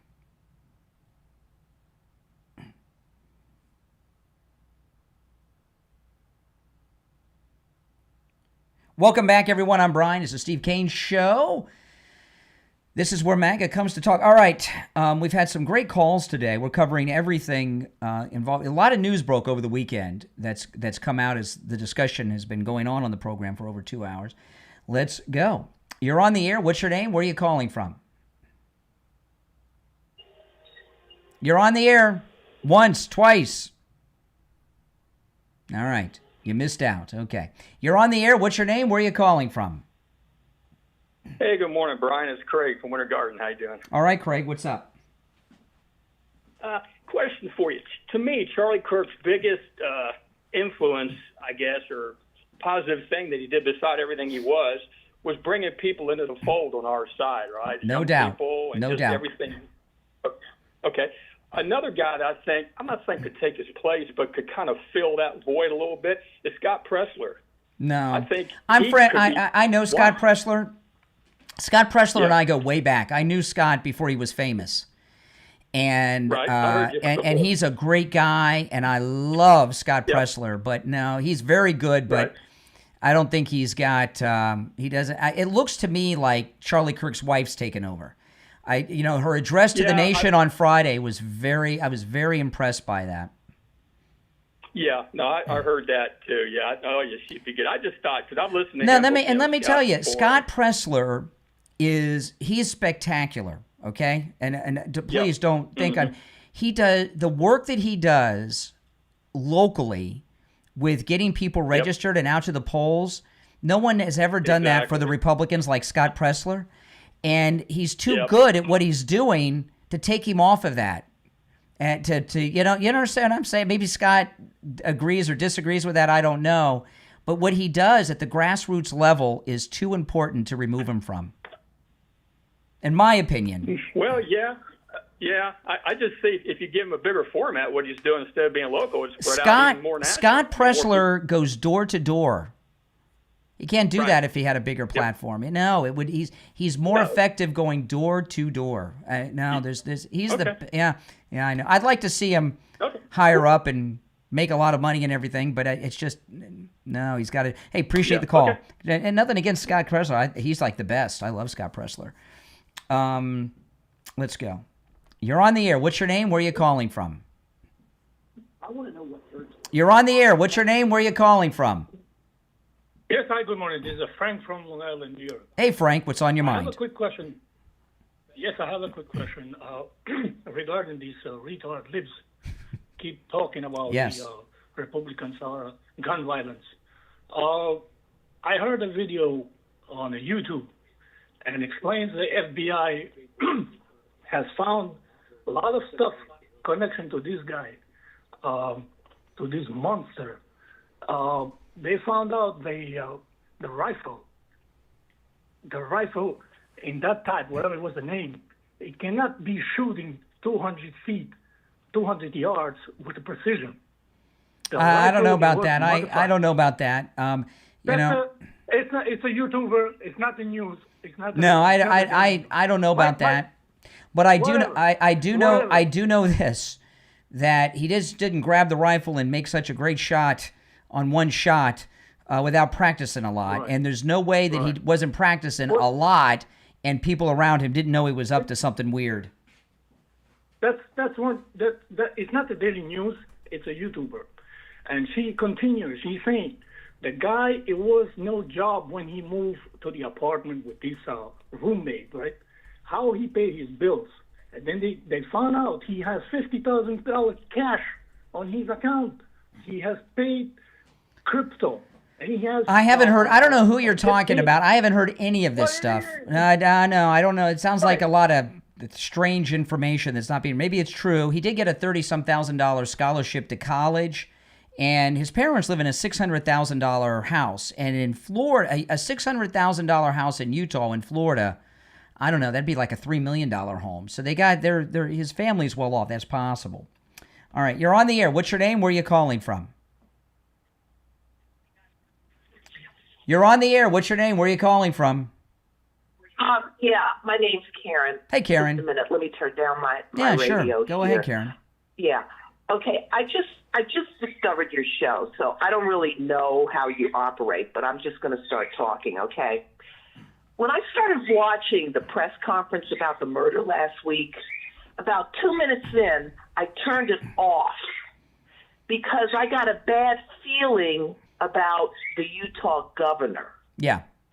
I looked up his dossier and found out he's pro-LGBTQ, whatever those letters are, which made me question if he was actually a Republican. So I read some other stuff, and it said he was a Republican. But my intuition kept telling me he's covering up something. Yeah. Something isn't right. He's in on this. He knew something. My question to you is, since I just discovered your show, and I don't know if you have the resources to find this guy's skeletons in his closet. Well, listen, I don't have a team of private investigators. However, this is the deal with the governor. When I saw the first press conference, I never really, I'd heard of him before, but I never heard him speak or knew anything about him. In the first press conference, he seemed okay, like he's on top of things and all this. And then we come to find out, you know, the press conference on Friday after the surrender of the assassin was really disturbing. The governor hogged the podium, and then he declared that this was a lone gunman. Yeah, just like Lee Harvey Oswald, right? And we find out on Friday, at least I found out, I had not known this prior, that he and Charlie Kirk had a big feud going. This is one of the reasons Charlie was in Utah. The governor was pro allowing men and boys to play in girls' sports, and it was in favor of underage children having sex change operations. Charlie Kirk had publicly opposed him and called on the Republican Party to excommunicate him from the Republican Party. So he was certainly, and we're finding out now that the governor knew about the transgendered boyfriend and all this other stuff and hid it from the public during these press conferences. So he was at what the governor was doing was protecting the trans community after the assassination. He did not want that information out. That is true. This is a bad precedent that you had. I don't know if I pronounced that. You know what I mean by precedent, not Precedent. President of the United Precedent. States, Yes, but, I know what you mean. Precedent. That you have a governor overseeing a murder like this when he is pro-LGQB, whatever the letter is. And I read somewhere that he is being subsidized by the drug companies who make these drugs for sex changes. I don't know. I don't know. I wouldn't be surprised. Hey, but listen, I'm glad you found the show, and call me again sometime, all right? Yeah, I mean, we don't know. But a lot of the things we do know, they ain't good. If you're on hold, hang in there. I want to tell people about Friendly Tire in Margate. Oh, man. Friendly Tire. You know, I found Friendly Tire, I don't know, maybe close to 20 years ago now. And I was a customer there for many years. And I found Friendly Tire out of necessity. I used to have a four-wheel drive Jeep Wrangler that had the big oversized tires. And I got it used, and I got it for such a great deal. And I realized when I needed new tires why I got such a great deal on it. The tires were expensive. And I found Friendly Tire out of necessity. And every tire I've bought since has been from Friendly Tire. You won't find tires lower anywhere else. You can get new tires out the door and on the road for as low as $75 a tire. And by the way, that's on common sizes on some of the most common vehicles on the road today. Okay? And when I say out the door and on the road, Friendly Tire does not charge you to balance the tire, mount the tire, or even dispose of your old tires. So the price that Friendly Mike gives you over the phone is out the door and on the road. He has all the name brands you know and love: Michelin, Firestone, Pirelli. I'm a Firestone guy. One of my cars has run flats on it. Holy smokes, best deals you'll find on run flats anywhere. In fact, my new car, if it weren't for Friendly Tire, I wouldn't have got it because it's a Mini Cooper. My wife's car, it comes with run flats. And run flats everywhere else, they're expensive, not at Friendly Tire. If you have a Tesla, he's got the special tools and everything for the Tesla tires, great deals on those. And he also has thousands of used tires in stock. They're very good used tires at great prices. He also does tire repairs. Give Friendly Mike at Friendly Tire a call. He'll give you a quote right over the phone, 954-977-9445. 954-977-9445. That's 954-977-9445 for Friendly Tire in Margate. You're on the air. What's your name? Where are you calling from? Hello, can you hear me? I can. I wanted to know if I could ask you a couple questions. I'll see. I'm not promising to answer them. Pick your best question and ask that one. Okay, I read a lot of what Charlie Kirk had done. How do I help my daughter, who I'm currently in New Zealand with, which is also plagued by all this? I'm calling on an international number. What do I do to get her away from this propaganda? Well, I don't know about New Zealand. New Zealand's pretty... It doesn't sound like a New Zealand accent. What are you, an American in New Zealand? Yeah, I immigrated here to be with my Scottish wife. I would not be surprised if Turning Point... They probably have international chapters. Go to the Turning Point USA website. Listen, I'm up against the top of the hour break, so I got to... do you have another question? Well, yeah. Okay, just stand by. Yeah, okay, hold on. Just hold on. Okay. We got to take our break. You're listening to The Steve Kane Show, Florida's longest-running radio show. My name is Brian Craig. Our number is toll-free, 888-465-2631. We'll be right back after this. All right, what's your other question, caller? Okay, so my question is how are we going to escape this propaganda? Because I'm reading a lot of what Charlie Kirk said, and it's affecting my daughter. When she was in America, it affected her there. When we moved here to New Zealand, it affected her here. Yeah. Like they're trying to push this agenda onto my child who's 8 years old. They're always trying to push things on. It's called being a parent. You gotta parent your kids. I mean, that's it. Listen, I gotta run, but thanks for the call. If you're on hold, stand by. I gotta call Steve. We're gonna have Steve coming back from the break here. Hold on.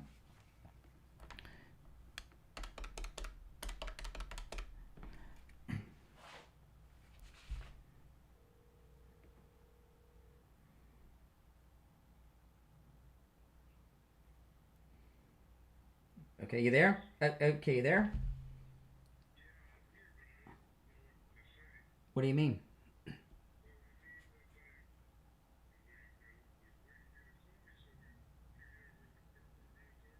Well, I'll tell you when we get back. I'll do a recap when we get back.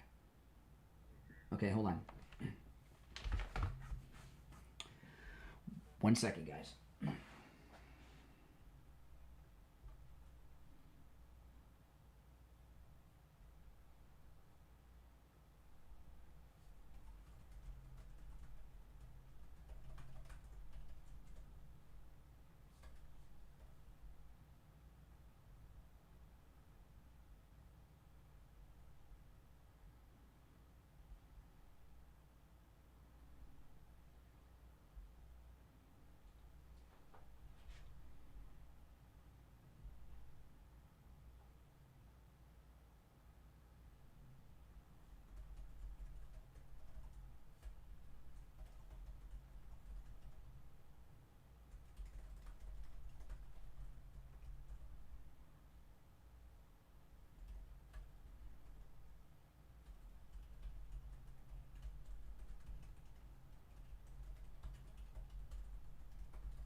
Steve, are you there?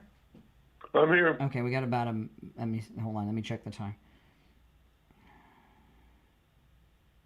We got just over a minute. I'll do a recap when we get back. Okay.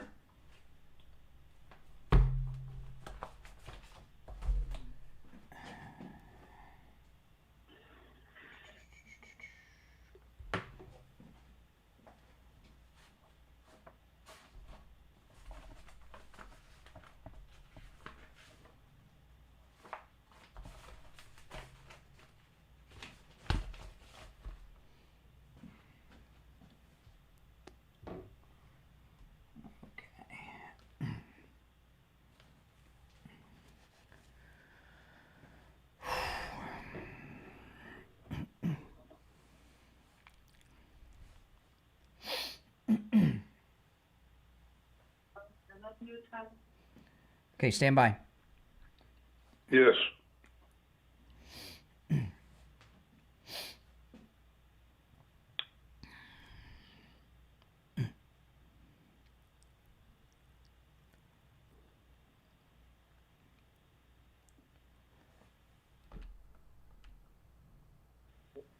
All right, the third hour has begun. You're listening to Florida's longest-running radio show, The Steve Kane Show, on the radio since 1977, celebrating 49 years on the radio. I'm Brian Craig. Steve Kane joining us. Hey, Steve. Good morning. Well, a lot has happened over the weekend. You think? And for those that are just tuning in, I want to do a recap because a lot of what has broken over the weekend is not being reported by the media because they are in what they always do, the business of not reporting news but covering up the news. And a lot has been happening with the assassination of Charlie Kirk over the last few days. Few things. We're finding out that the assassin very well may have been a part of a cell. There's been witnesses and evidence has come out over the weekend about this, and I'll tell you about that first. There was the assassin lived in a townhouse with his transgendered lover. Yes, who were part of one of the most bizarre sex cults I've ever heard of. These are gay men who dress up as stuffed animals and have sex with each other dressed up as stuffed animals. It's very strange. I've never heard of such a fetish before. They're called the furries. What is can you give me your source with the information? I've been up for an hour. You want to hear the most remarkable thing that's happened to me today? What? The most amazing thing that I can believe. My alarm was set for about an hour ago, maybe a little more. And since that time, I've been listening for the last more than an hour I go back and forth between you and Fox. And, I had the most amazing thing. I haven't heard one time when anybody, a host or a caller, not this doesn't count you, has mentioned the name of Donald Trump in the whole entire morning. Not one. Oh, I have several times. Well, I'm not talking. I wasn't including you in this, but nobody's mentioned his name. Yeah, well, it's like everybody's afraid to mention his name. I don't know why. So, well, I'll go back. So he was part of this furry sex fetish group, and my source for this information is many. Okay, Axios is one of them. The Gateway Pundit, the New York Post. So there's it's all on the internet. It's all in the news. It's all in the news. If you're, you write it's been out there all weekend. So they interviewed Axios, interviewed one of the neighbors of the assassin, who said about 2 weeks ago there were a bunch of cars with out-of-state plates that were multiple cars visiting the townhome of the assassin and his transgendered lover. They were very unfriendly people, suspicious and unfriendly people. They had said, and so what they're starting to look at now, and this is Axios and the Gateway Pundit and these other sources, that this assassin did not act alone. That he was part of they're calling it a trans Tifa cell, and President Trump yesterday, he was in New Jersey over the weekend. He'll start coming to Mar-a-Lago when it cools off. He goes to New Jersey during the hot months on the weekends. And right before he boarded Air Force One in New Jersey, he talked about these groups that this monster is connected to and he says they're being investigated right now. A bunch of communications, text message, X communication, and in this Discord group that the assassin was in. There were all kinds of discussions before and after the assassination with the assassin with these people. So it looks like a group of people have had prior knowledge, quite possibly, of the assassination. And what Trump has them looking into is whether or not they assisted in the assassination. And it looks like there was prior knowledge. Have you heard any announcements on his schedule today? Well, he's going to be going to the funeral, the biggest funeral in history, later this week for Charlie Kirk, in Arizona. So, so that's, so there's been lots happening. And so the funeral's occurring today, No, it's later this week. It's later in the week. I forgot what day offhand. I'll look it up. I just forgot as you asked, but no, it's not today. And it's going to be but is anything occurring today? I don't know. The day hasn't even started yet. It's only 8 after 8. But a lot has happened, and now we find out that if you're on hold, stand by. Steve and I, after the next break, we're going to go back to the phones. Okay, the phones are pretty full, but we'll go back to them after the break. Now we're finding out some other things, that the FBI agents and the governor of Utah hid, not just from the public, they hid from Kash Patel, the FBI director, the information that this assassin had a transgendered boyfriend. They hid the photos and everything else for quite some time. Kash Patel eventually found out, but it looks like the local FBI and the governor of Utah were trying to cover up that this was a transgender Tifa event, because Charlie Kirk and the governor of Utah had a feud that's been going on for quite some time, because the governor is pro-trans rights with the sports and all this stuff, right? So the governor was involved in a cover-up during the manhunt. It's being reported now. So a lot has been going on, and it's all been coming out. All right, our number is toll free 888-465-2631. Let's take a call or two before the break, Steve. We got time. All right, let's go. All right, you're on the air. What's your name? Where are you calling from? You're on the air. What's your name? Where are you calling from? Oh, hi. My name is Ian. I'm in Broward. All right, Ian. So what's up with the two guys that were behind him giving the hand signals to ready aim? I don't think that I wouldn't buy any of that stuff. Nothing was up with that. See, you got to understand. There's something bigger going on. Really? I know what they're trying to. Bigger going on. Okay, slow down, Mr. Rocket Scientist from Broward. everything they're trying to do is blame everyone for the assassination other than the people behind it. So now with this thing with the hand signals, they're trying to create this ridiculous narrative that Charlie Kirk's bodyguard was involved. Yeah, they were. Where is the story coming from? That's some internet BS. It's video of the actual event. If you zoom into the people behind him, I saw the video. Signals. You really think Charlie Kirk's bodyguards were involved in the assassination of him? Come on. Yeah. You really? Yeah, so these guys. Okay. So slow down. Let's just talk about this for a second. This stupidity. Okay. You really think about this now. There's a new photograph of this punk assassin wearing a French maid outfit with a transgender flag on his wall. I don't even think the one that got is him. I think okay. Oh, you don't even think he's the shooter. Okay. So, well, because you're crazy. So you think? No, I'm not crazy. Think about. I just see things differently. Yeah, I know, like a crazy person. I want to ask you this. No, I you get up think? Every day and go to work just like you. Well, could you stop talking for a minute so I can get a thought out? The bodyguard, okay, you believe that the bodyguard put himself up on a stage, basically, where a live round from a couple 100 feet away was going to come and he conspired? Seems like the bodyguard was taking a great risk, don't you think? If he was in on it, it was, yeah, no. Right. He didn't put Well, yeah, sure. How could he be so confident that the shooter was going to hit? If it missed just by a couple of inches, he would have been hit. They had other people in places, and they were like, okay. Oh, my goodness. All right. Tell them hello at the mental health facility. See, what's going on here is that with this thing with the bodyguard and all this nonsense, the left are trying to get this away from what really happened, okay? They're trying to blame it on anybody and everything. The thing about the jet, debunked. The guy with the jet came public and was interviewed over the weekend in the papers. I think it was the Post, New York Post. If it wasn't the Post, it was another one of the mainstream papers. They're trying to get people to talk about everything other than what really happened.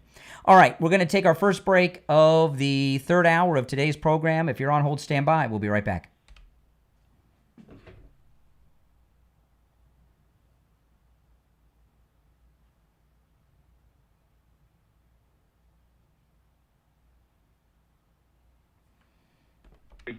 About the jet.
Okay, we got a little bit of time, and I wanted to play for you guys while we're waiting. If you're on hold, stand by. Let me pull this up. This is amazing. Listen, this is Bobby Kennedy at the vigil last night. And I had a conversation once with Charlie where we were talking about the danger that we both faced from challenging entrenched interests. And he asked me if I was scared to die. And I said to him, there's a lot worse things than dying. And one of those. Amazing. And chief among those is losing our constitutional rights and having our children raised in slavery. And this is amazing. I I said to him at that time, I said, sometimes our only consolation is that we can die with our boots on. We can die fighting for these things.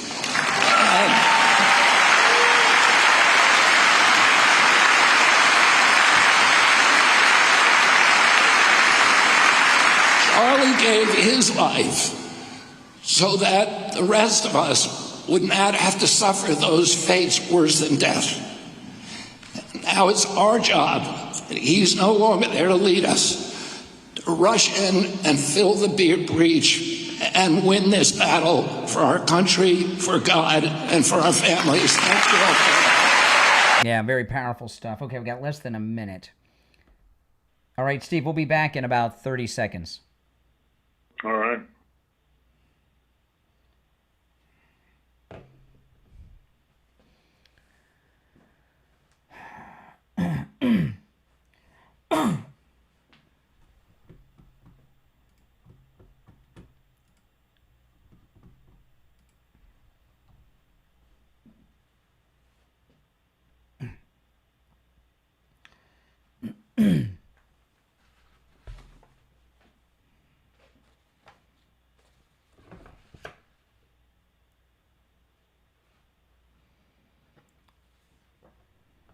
All right, we're back. I'm Brian. Steve Kane's here. Do you want to take some more calls, Steve, or?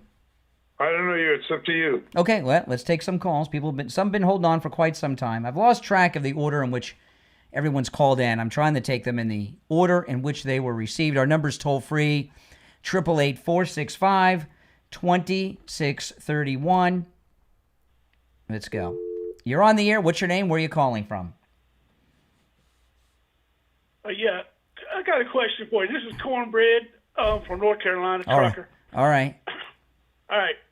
So the difference between you and Charlie Kirk, the man, the GOAT, Charlie Kirk, is that he's got the ability to listen and to just to take in what the question is from the caller, or I mean from the student and from whoever he's talking to. You right there, you don't listen. You're so quick to come up and judge somebody, about what they're talking about before they can even finish their question. You're always talking over them. Well, first of all, I've been listening to you for a while. Well, and as opposed to whining, and instead of whining, say something. Say something. This is what I'm talking about. Well, ask a question. Stop whining. Stop whining and ask a question. My question is, you can learn from Charlie Cook. Now, you said a while back. Who's Charlie Cook? Who's Charlie Cook? Who's Charlie Cook? You could have taken Rush Limbaugh's position. Buddy, you're a poser yourself. Mm-hmm. Now, you can sit there and you can talk all this smack about everybody in the world, but you're the biggest poser yourself. Well, then my question is excuse me, I've got a question. If the show excuse me. If the show is so bad, why are you listening all the time? Because it's good. Because it's good. Yes, thank you very much. I love listening to people roast you. I love watching. Is that what you're doing right now? You think you're roasting me? And you think Steve Kane's name, you're going to take it to another level? You're going to bury that show, buddy. Oh, okay. You're going to bury it. After 30 years plus. I've got you. What do you mean bury it? You're hooked. You're one of my biggest fans. You're just too stupid to know it. Because I'm so okay. That's true. It's true. Listen, I love listening to these people roast you. Now you got your followers, you got your minions. I mean, Richie's a good old boy, and Conservative Doug, and everybody. But they're your yes man. But the thing about it is, Brian, in the real world, you couldn't hack it, bro. Oh, what world am I in? What world am I in? Well, look at your shirt. Number one, you're wearing, what are you? You're 50-something, and you're wearing Star Wars stuff. I mean, I'm wearing a Hawaiian shirt. Hawaiian shirt. Hawaiian shirt, Brian. So you're always on vacation. The real world is passing you by, and you're sitting there. The real world. Trashing people. I talk to all the time. really. Yeah. You're trashing people because of You don't give them a chance. You've been on the air for several minutes, and all you're doing is whining. That's right, because I'm whining. It's called a perspective, Brian. You know, you've been on the radio for 30 years. You say you should understand that people like the man from the old red coat there from England or whatever. I mean, you sit there and you categorize everybody I'm very this is what I'm confused about. You hate me. You don't like the show. You're referencing a caller that called 3 hours ago almost. So you not only do you listen regularly, you've been listening for that guy called like 2.5, 3 hours ago. That's right. So you've been listening for hours. So if the show's so bad, why are you listening for hours? I'm not mad. You're even listening to I didn't say mad. I said if I'm so bad, you're listening to me for hours. You were listening to me yesterday on Sunday. I can't be that bad if you're so addicted. Nope. Because you're cheap entertainment. Oh. Like the man said, your vibe attracts your tribe. You're even quoting callers from the weekend. Comment. So you listen to me every day of the week. Every day, every morning. That's right. And every day. All right, I appreciate the call. Listens to me morning, noon, and night, 7 days a week, but I suck. That just doesn't make sense, Steve. I don't get it. He's like my biggest fan. All right, let's go. You're on the air. What's your name? Where are you calling from? Brian from Deerfield. Hey, Brian. What's on your mind? Hey, Brian. Hi, Steve. How are Brian, you? What's up? Now, well, this governor from Utah, is he in potential a little bit of trouble here for kind of impeding a criminal investigation? Well, that's where by the way, I just want to mention, it just dropped for the last caller, a couple of callers ago, who said they didn't think the gunman was the gunman. Kash Patel just announced that the DNA match on the weapon, the towel that held the weapon, matches the assassin they have in custody. So they got his DNA all over the crime scene, the weapon, and everything else. Okay. What you're talking about, yes. Okay. The governor and the FBI agent were on the scene. They were withholding information from Kash Patel, and I would say that sounds like obstruction of justice to me. Well, it also looked like during the press conferences, he didn't want Kash Patel anywhere near those mics. He just kind of took over the press conferences, and it was his view, and that was it. But I think he's in a heap of trouble with that. If he's shielding a political view that he harbors, and it impeded a criminal investigation that ended in the passing of Charlie Kirk, I would think he's in trouble. Well, I thought, I liked him in that first press conference. Yeah. But then on Friday, the governor immediately, lone gunman. There's been no investigation. He's declaring a lone gunman. Now we find out there was a whole cell out of his condo. That's very interesting. Very interesting. And they just found that out about the cell in the condo and that? Well, he knew. Yeah. The governor knew. Yeah. The governor, who's been very pro-trans, all the boys and the girls sports and everything, and has been fighting with Charlie Kirk over this for a while. He was like the mainstream liberal media have been doing. He was out there protecting the trans people. I'm kind of curious. I mean, have you noticed a shortage of people mentioning Donald Trump by name on the air this morning?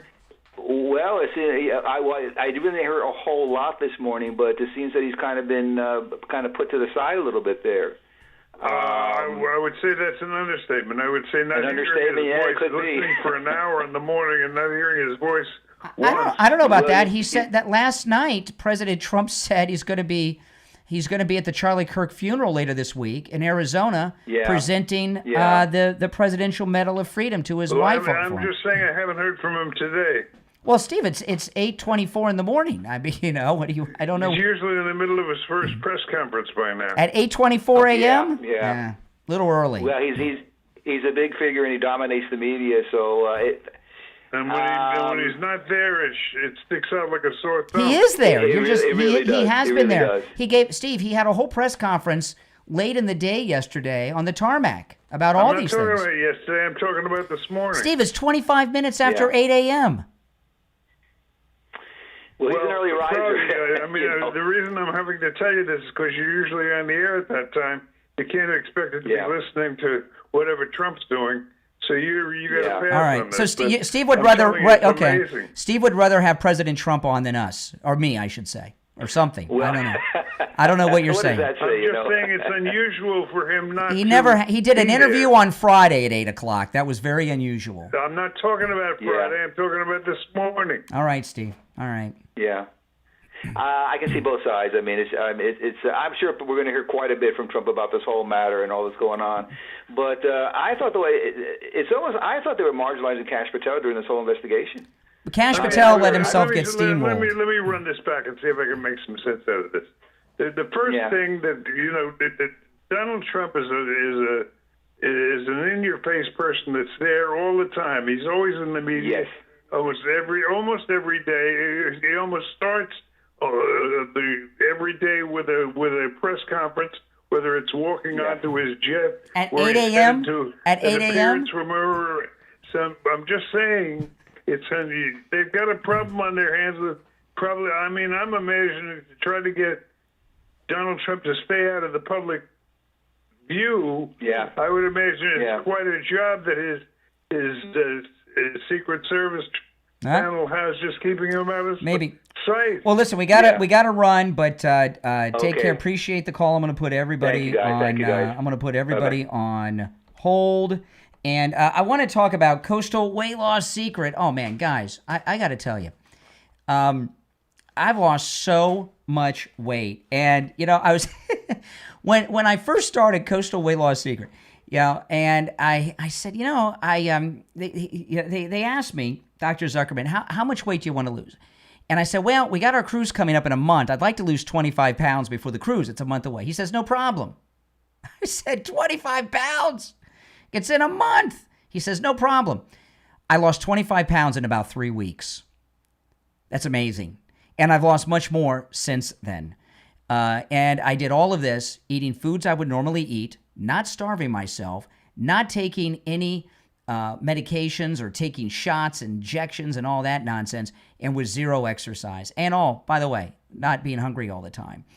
And now that I'm in the maintain phase, I have not gained 1 ounce back. And the reason that is because with Coastal Weight Loss Secret, I did not have any major lifestyle changes that went into my weight loss. So now that I want to maintain where I'm at, what I weighed 29 years ago when I got married, it's really effortless because I didn't have any. If I had all these lifestyle changes, it would have been different. It would have been difficult, but I didn't have to change anything in my life to lose all this weight. And my results are typical. In fact, if you exercise, you can lose weight faster, but I lost about 1 pound a day every day. And that's fast enough for me without exercise.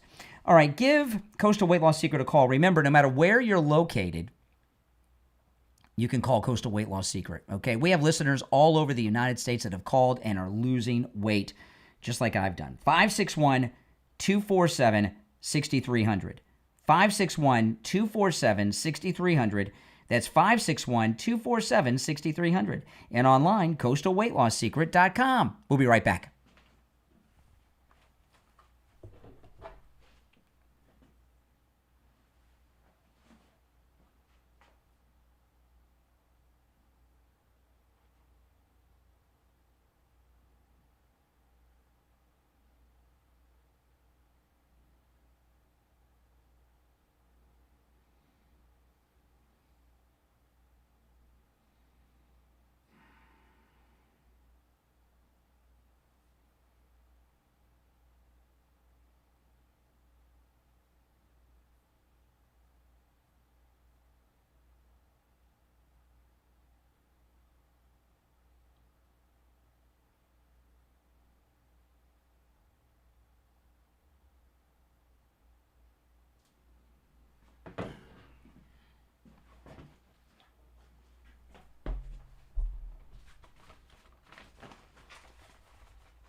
All right, Steve, we got 30 seconds. Okay.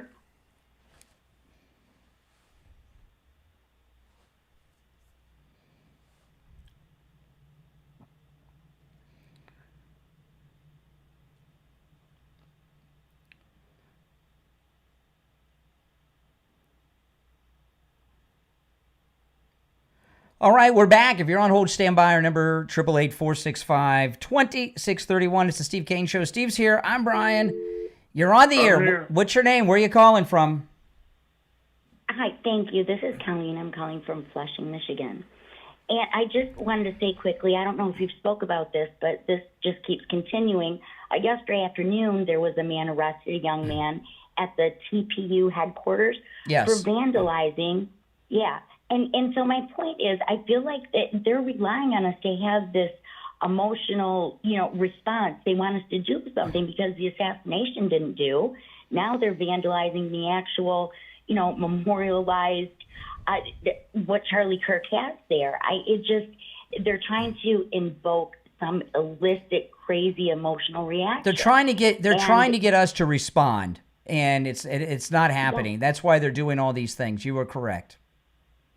Exactly, and him wearing the same shirt that the so-called shooter wore, it's just sickening. But I appreciate this topic. I haven't seen you before, and I subscribe, so welcome to the program. Yeah. No, the guy that they got at the Turning Point headquarters in Arizona, he was wearing the same shirt that the assassin was wearing in that stairwell photograph. I mean, what a psychopath, and you're going to see a lot more of that.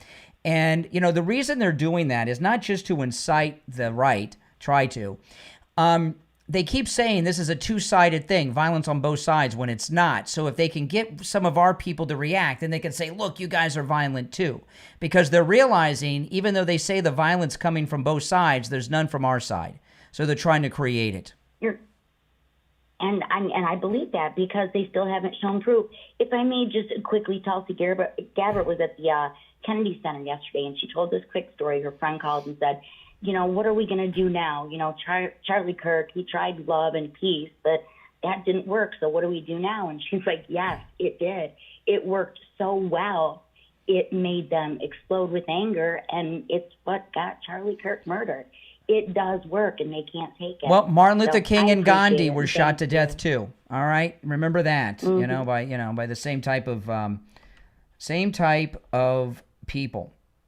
All right, let's go back to the phones. You're on the air. What's your name? Where are you calling from? Morning, Steve and Brian. It's JJ from Mass. JJ, how are you doing? Well, I'm getting there, Steve. I'm getting there. Slowly. Have you seen Donald Trump today, or do you know where he's going? Well, I'm pretty sure he's waiting till after 9 o'clock show because of this show right here. I think that's the standard protocol, right? I guess. Yeah, I think he's waiting. I think he's waiting for the end of this show. But no, I think that in response to that, to your question there, Steve, I think that this has hit everybody. It's hit Trump pretty hard. And I think that I don't know if he's purposely doing it or not. I mean, I know he's very emotional. Well, when's the last time? First of all, let's just find out. Where is the last time you saw him on television? Last night. Okay. Yeah, it would be Has anyone seen him today? All right. Well, no. So you're laughing, but well, first of all, I don't know. I really don't want people to watch TV while we're on. And so I don't know why. I'm not asking them if they're watching him now. They're obviously not. They're listening to us.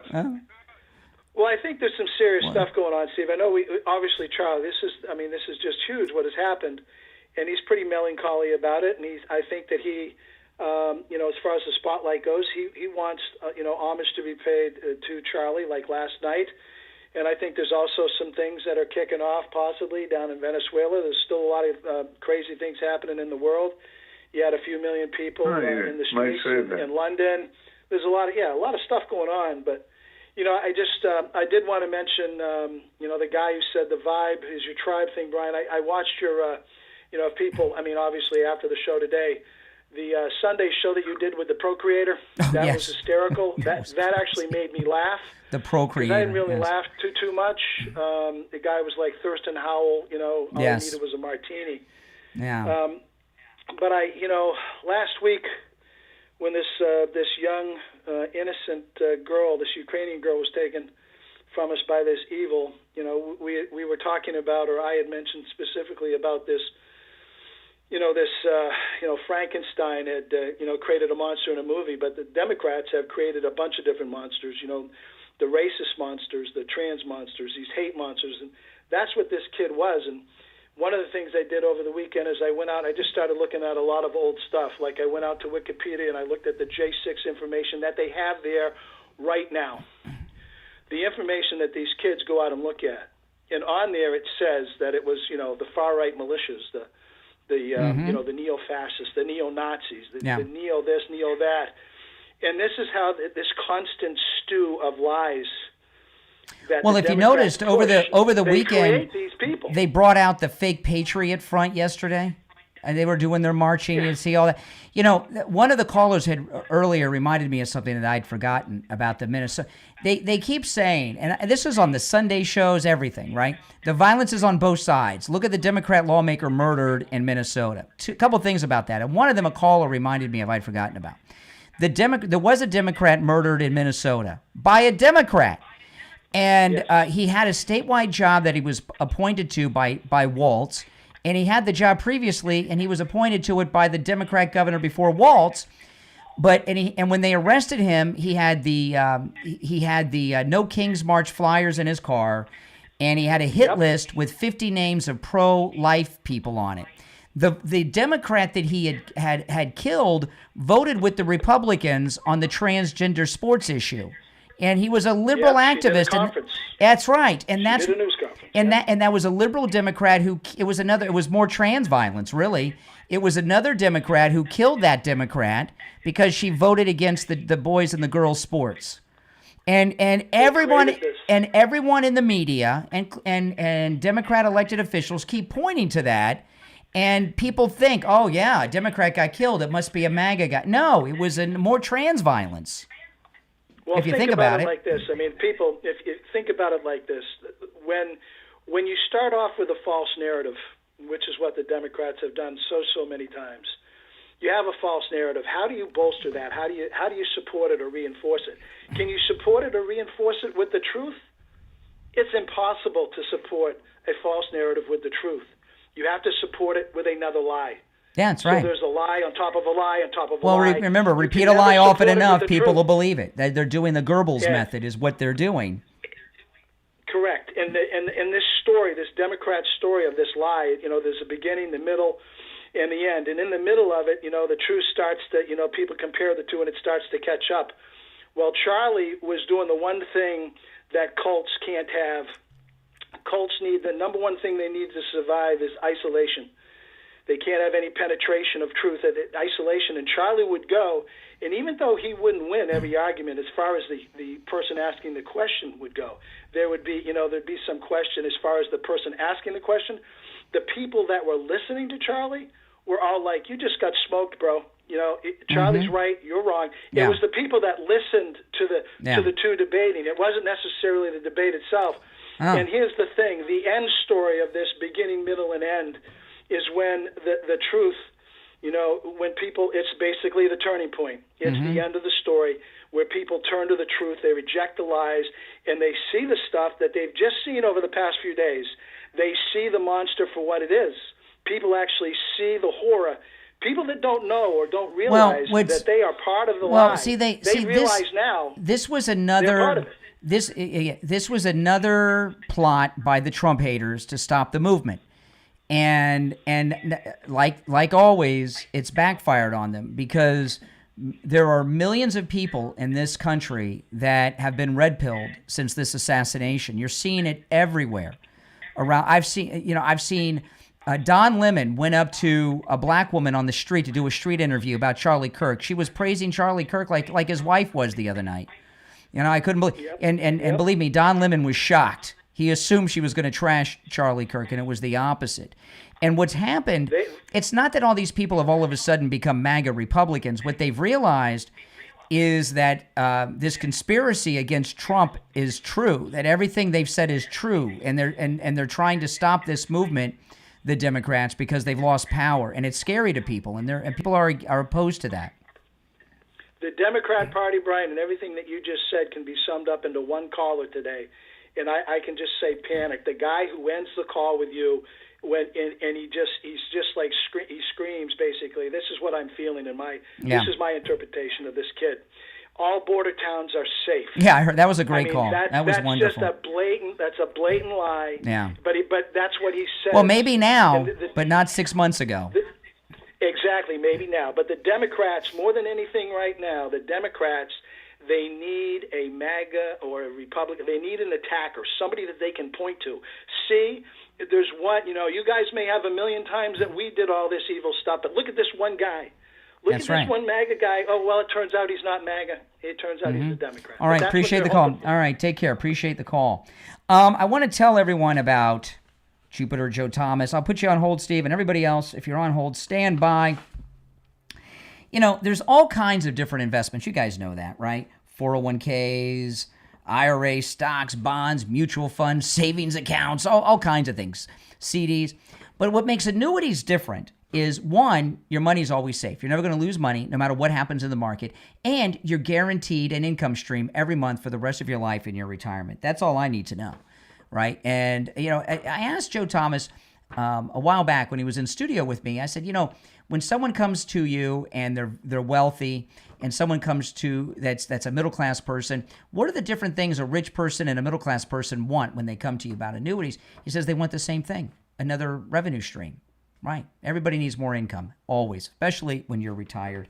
Give Joe Thomas a call and turn your money into guaranteed income for the rest of your life. He offers no-charge consultations. You can take advantage of that no matter where you're located in the United States or local. Free consultations, 561-743-0999, 561-743-0999. And if you missed the number, just go to his website. It's the easiest website to remember, jupiterjoe.com. That's jupiterjoe.com. We'll be back with the Gold Report.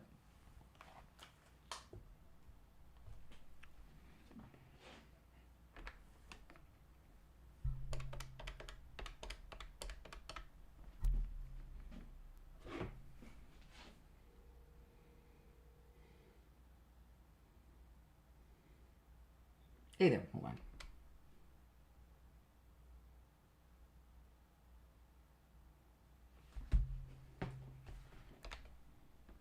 Steve, you there? Yeah, I'm here. Okay, hold on. Just got to see what time I'm coming back. Then I got to get William. What's coming up next? Gold Report. We got a minute. We'll be back.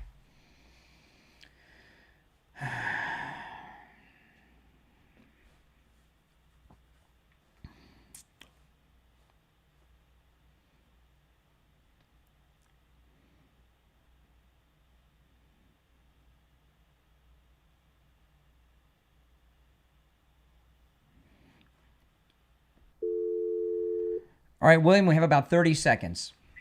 Okay.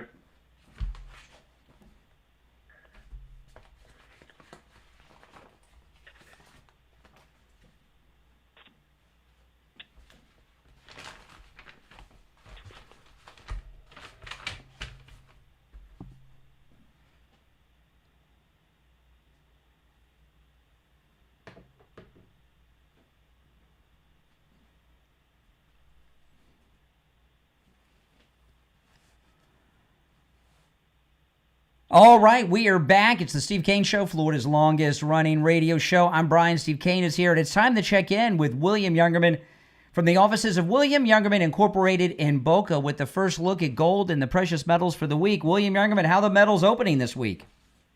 Well, metals are opening mixed right now, but pretty much to the upside and doing very well after Friday's nice rally again.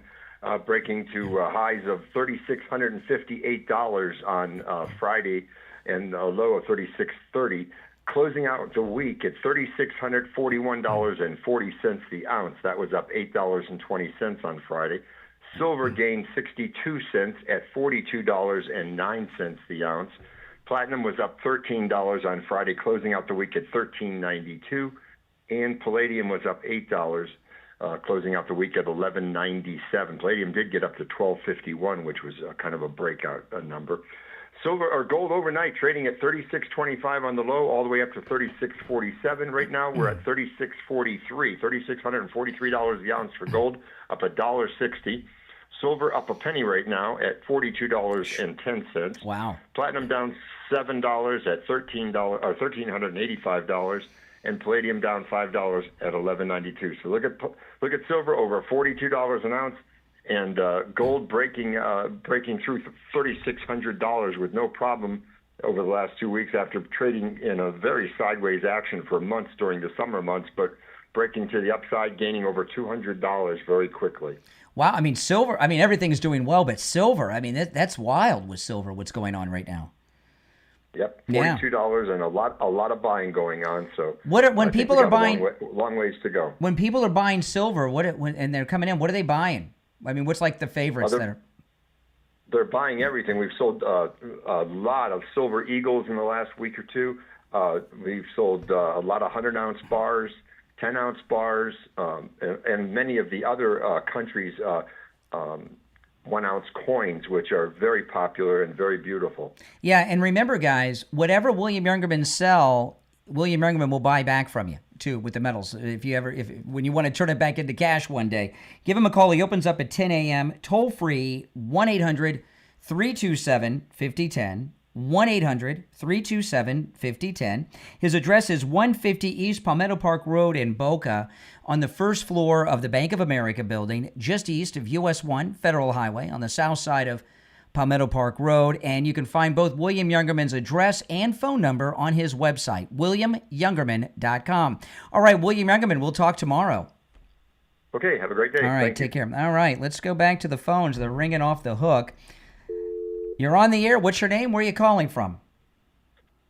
I'm Charlie from Arizona, just coincidentally. Okay. What's up, Charlie?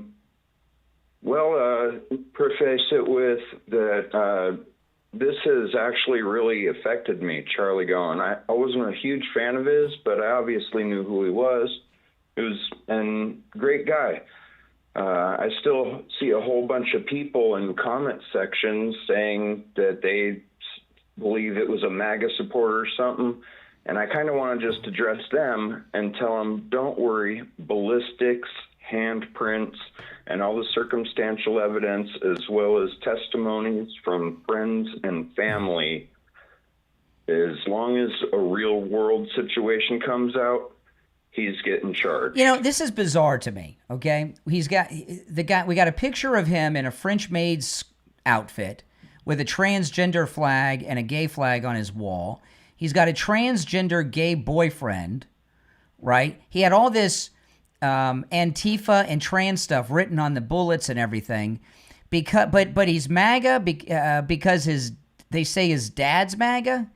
I mean, it's such bizarre, desperate attempts to spin a story, well, there's not only that, but there's all kinds of fake stuff coming out. Like somebody put him in a Trump T-shirt when it was real easy just to get the original where he's in a normal T-shirt, just a picture in his bedroom. Yeah. And somebody, I mean, they're doing all kinds of, they're just completely disingenuous at this point. They're bending over backwards trying to twist this like a pretzel to try to make this anything other than what it is. And the problem they have is the truth's all out there, and everybody saw everything that's happening and is following every second of every development in this story, and it all points to the same thing. They can say the guy's MAGA till doomsday. It's not going to change the facts. They even got his Discord posts and friends and all that stuff and what they were talking about. Yeah. Saying crazy stuff like, oh, Tyler killed Charlie Kirk. Yeah, that's right. I know. I lost Steve there, but let's go. You're on the air. What's your name? Where are you calling from? Hi, Joellen from Fort Lauderdale. Hey, Joellen. there. So, the first time I heard that governor, the first time we heard anything from him, I said, God, this guy is fantastic. He's so well-spoken. And then I texted my girlfriend. I said, I wondered if he had come up through Trump, but I don't know if he's a Republican or Democrat. If who came up through Trump? The governor? I don't know too much about him. I don't know too much other than what I've said. Yeah. Anyways, I was just thinking about, do the drug companies, does the medical people, do they play a part in any of these groups? Because, one, they perform the surgeries. Two, they provide the drugs that they have to always be on after they have those surgeries. And so I don't want to blame anything other than the people that actually did it. Everything, whatever drugs they're taking, they still knew what they did. I mean, the guy went to great lengths he changed clothes on the roof. So I don't care what he was taking. He was aware, he's responsible and knew what he was doing. I agree. I'm not saying that. I'm just saying they play a part in getting these groups, radical groups, started. And to combat this. Mm-hmm. So, anyways, all right, Joellen, good to hear from you. No, I agree with some of what she said. Although, the thing is, if you start spreading out and getting connected to these other things, you get away from what the root cause is. And he was all right. I got Steve back. And I've been on. Well, we got you back now, Steve. So what's come out, and this is quite obvious. I mean, this assassin is like 22 or 23. He has been radicalized by the Democrats and the media. At his age, he knows, Trump was 11. He was 11 or 12 when Trump started running for president the first time, came down the escalator. This guy, this assassin knows nothing other than Trump is Hitler. Trump is a fascist. Trump is a racist. Trump is this. Trump is that. And these lunatics that you see on television dancing around and celebrating, that's this.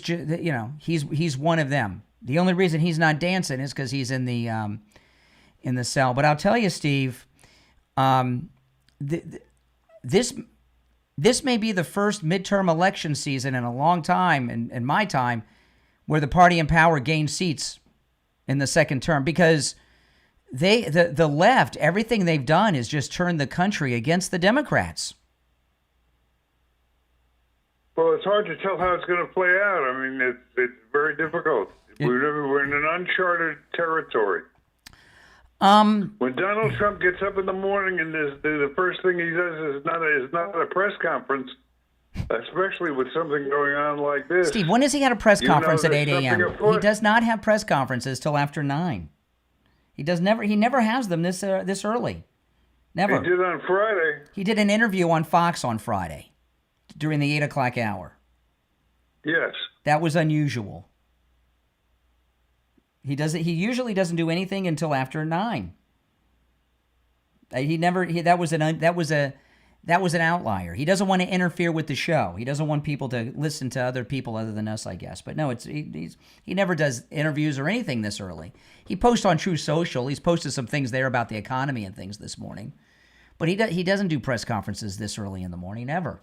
Later in the day, he does them. Usually, it's a non-conventional press conference, but what he usually does is he's on the way to somewhere, whether it's here or in Europe or whatever it is, and he gets picked up at the White House. The cameras are rolling at the White House, and that's where he makes his initial statement So what do you make? To the press for the day. So what do you make of it? That Trump's gone. He's under wraps. I don't think they're letting him out. Who's they? That's what I think.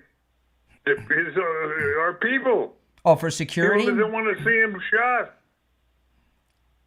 No, he said last night he's going to the Charlie Kirk funeral in that stadium in Arizona.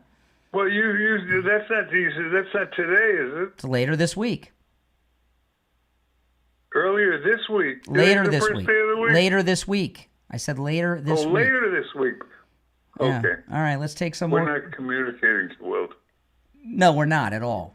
We're not. We're doing whatever communicating is, we're doing the opposite. You're on the air. What's your name? Where are you calling from? Hey, Brian, I'm Logan. I'm from Missouri. All right, Logan. I just feel what's really bizarre to me is how all these people are calling like fascism and racism when they don't even know the definition of fascism. It's like the definition of fascism is to forcibly stop somebody from speaking. And that's the furthest thing from Charlie Kirk. I mean, he literally built a business on bringing people to the table to speak. Yeah. So it's bizarre. It's so bizarre. And furthermore, I mean, racist. He's not a racist. He actually ran Black Youth Leadership Summit every year. So this guy's the furthest thing from racism. And did you know there's two different definitions of racism now? Really? Yeah. The original one, the one that makes sense, is that, well, it doesn't make sense. The one that we don't like is wrongful treatment to those with different color of skin, right? The New Age version is all white people are inherently racist Yes. due to the system. That's the critical race theory, So- BS. Yes. Right. So what system? The American system. So all of these so-called successful people, regardless of their race, falsify that claim. Therefore, it's like, how are you going to call Well, you know, systemic listen, racism? Candace Owens was made famous by Charlie Kirk. She was the press spokesperson and secretary for Turning Point in the early days. He made her famous. What kind of racist would make a black woman one of the most famous women in the world? It doesn't seem to make sense.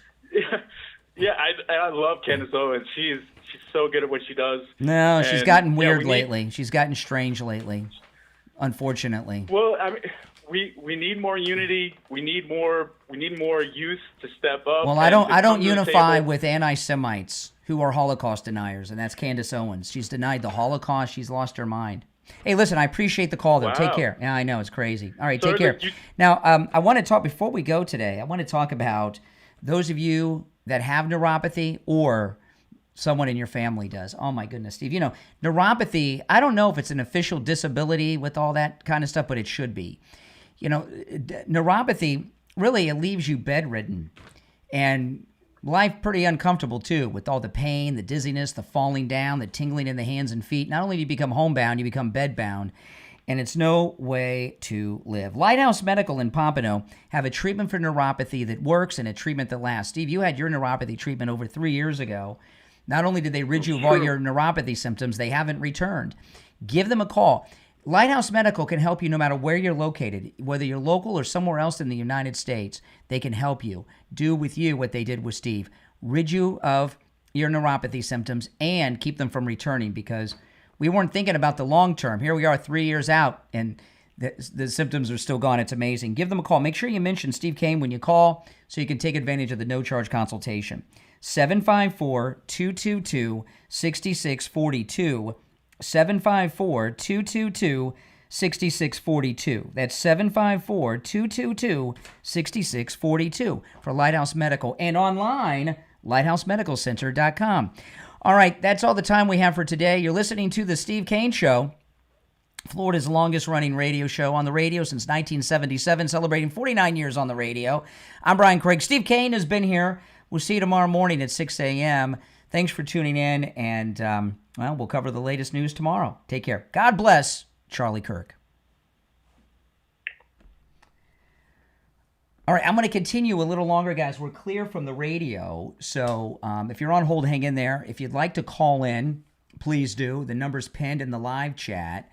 And you guys know I've expanded the show by an hour. So before I go back into the issues, a couple things I want to tell you. Number one, if you are watching on the live stream where you see the green behind me, if you go to my other stream, okay, you can see and hear all the video and the audio sound bites that I share, okay? That's on the other stream. And the link to that stream is in the description of the video. So that's those of you that are watching on the stream with the green behind me. The link is in the description of the video to my other live stream, and there you get all the audio, the video, and you get to see all the articles. The other thing is this. The extra hour of the program, because I started at 5:20 this morning, and I'm continuing now. This extra hour of the program, including my afternoon show, is all brought to you by Mike Lindell and MyPillow. Before I made that announcement, I wanted to make sure I'd be able to keep up with it and do the extra hour and the afternoon show, which I've been doing. And it's all sponsored by MyPillow. So let Mike Lindell know that his sponsorship of that extra hour and my afternoon show is well worth it. Go to MyPillow.com and use my promo code Kane at checkout. Look at this. They got this 3-in-1 sale going on right now. The 6-piece MyPillow towel set. These are back. They've been out of stock for a while. There's a limited edition MyPillow, a great deal on that. The Percale sheets, the 3-in-1 sale. Go there. The free shipping offer is in effect as well. Use my promo code Kane at checkout, Kane, at MyPillow.com. You can use my promo code site-wide. Make sure you go, you order.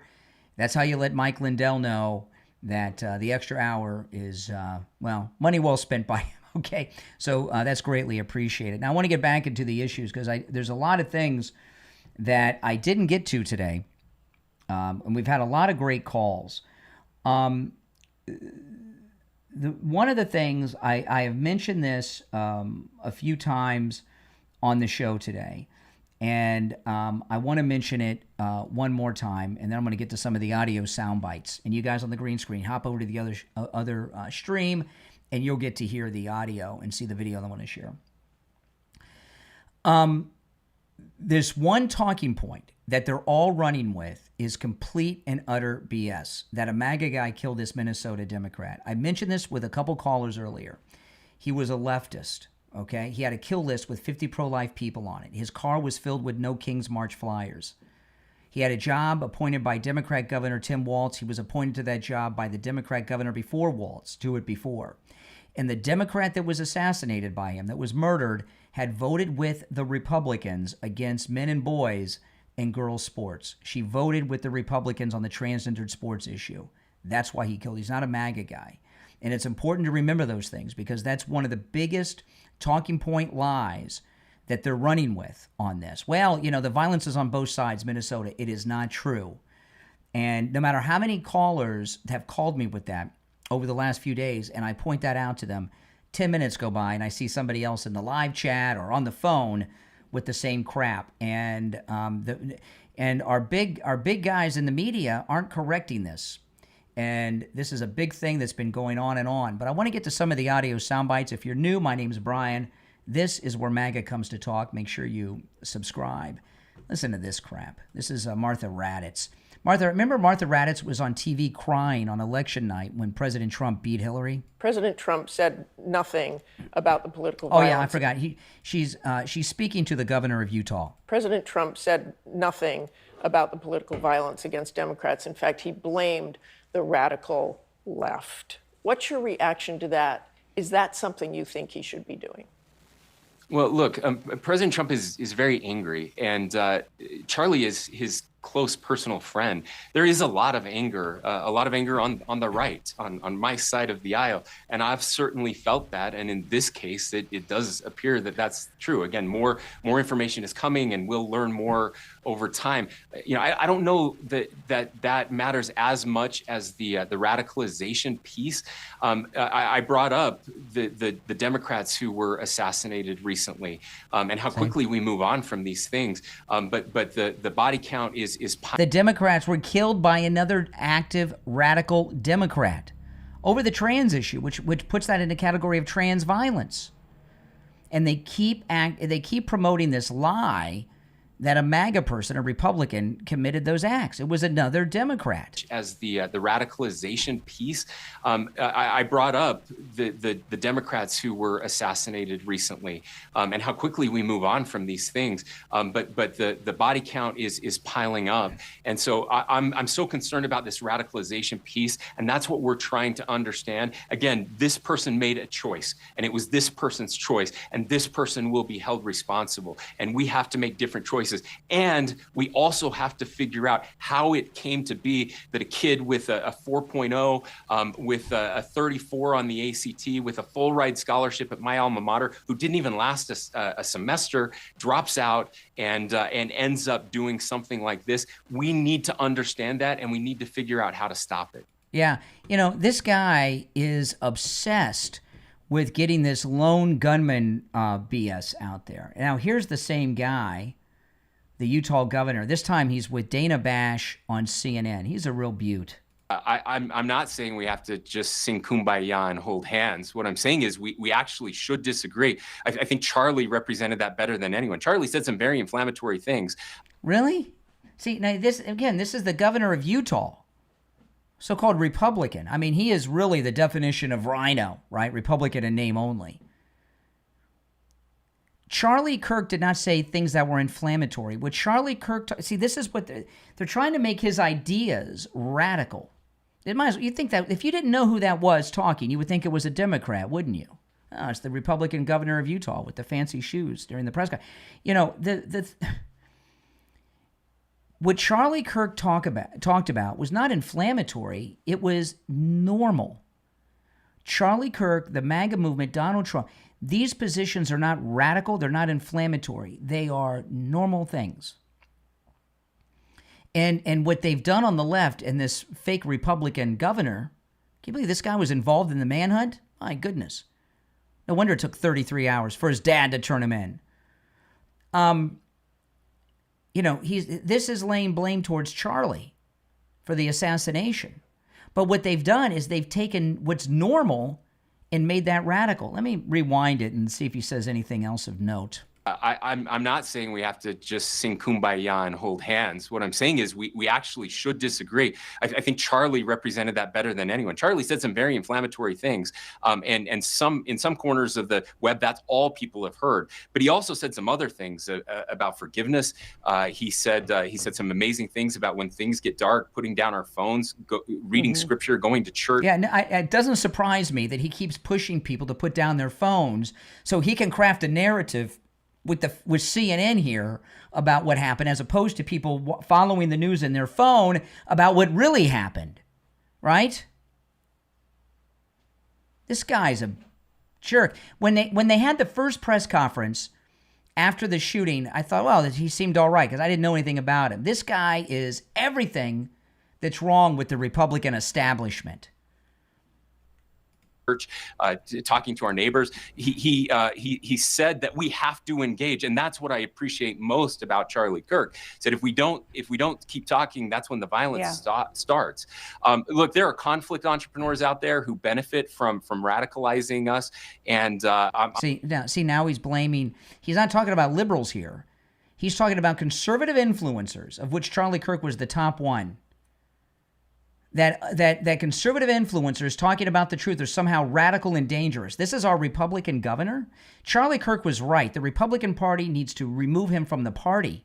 There needs to be a method to, you know how you can excommunicate Catholics from the Catholic Church? We need to have a way to excommunicate people from our political party. How do you do that? How do you remove someone's Republican voter registration? Would you guys support being able to do that? We have all these fake Republicans we need out of our party, and this guy's a Democrat. I'm not one of those. I don't know that that's particularly helpful, but he is right at this. We need to find out how this happened, and we need to stop it from happening. Oh my goodness. We know why it happened. And what he's involved in is what many of them are involved in. He doesn't want, notice in all these interviews, he didn't mention trans. He didn't mention any of that because he doesn't want people to know about it. Now, as crazy as this is, one of the only rational Democrats out there is John Fetterman. And I don't know exactly what happened to Fetterman. He was really nuts and everything. And then he disappeared for a month and had some kind of brain surgery. And ever since he had that brain surgery, he seems to have made a lot of sense. This is Fetterman talking to CNN. Trump is now. By the way, before I play this clip, those of you watching on my live stream with the green behind me, if you go to my other stream on YouTube, you can see and hear all the audio and video that I'm playing. And there's a link, a direct link to that feed in the description of the video. Trump is threatening to send the National Guard into a number of these blue cities, blue states. We're seeing Democratic mayors in Chicago and in Baltimore resist federal help, additional federal help. Is that a good idea to fight Trump on this? No, what I'll say is, like, I experienced that, It's like I live in Navy Yard. I would walk to work, and I would see a lot of National Guard people. It honestly wasn't a big deal. They were friendly. They were standing around, and this wasn't like there were Russian army people. This was, it's our sons, our daughters, our fathers, our mothers kind of a thing.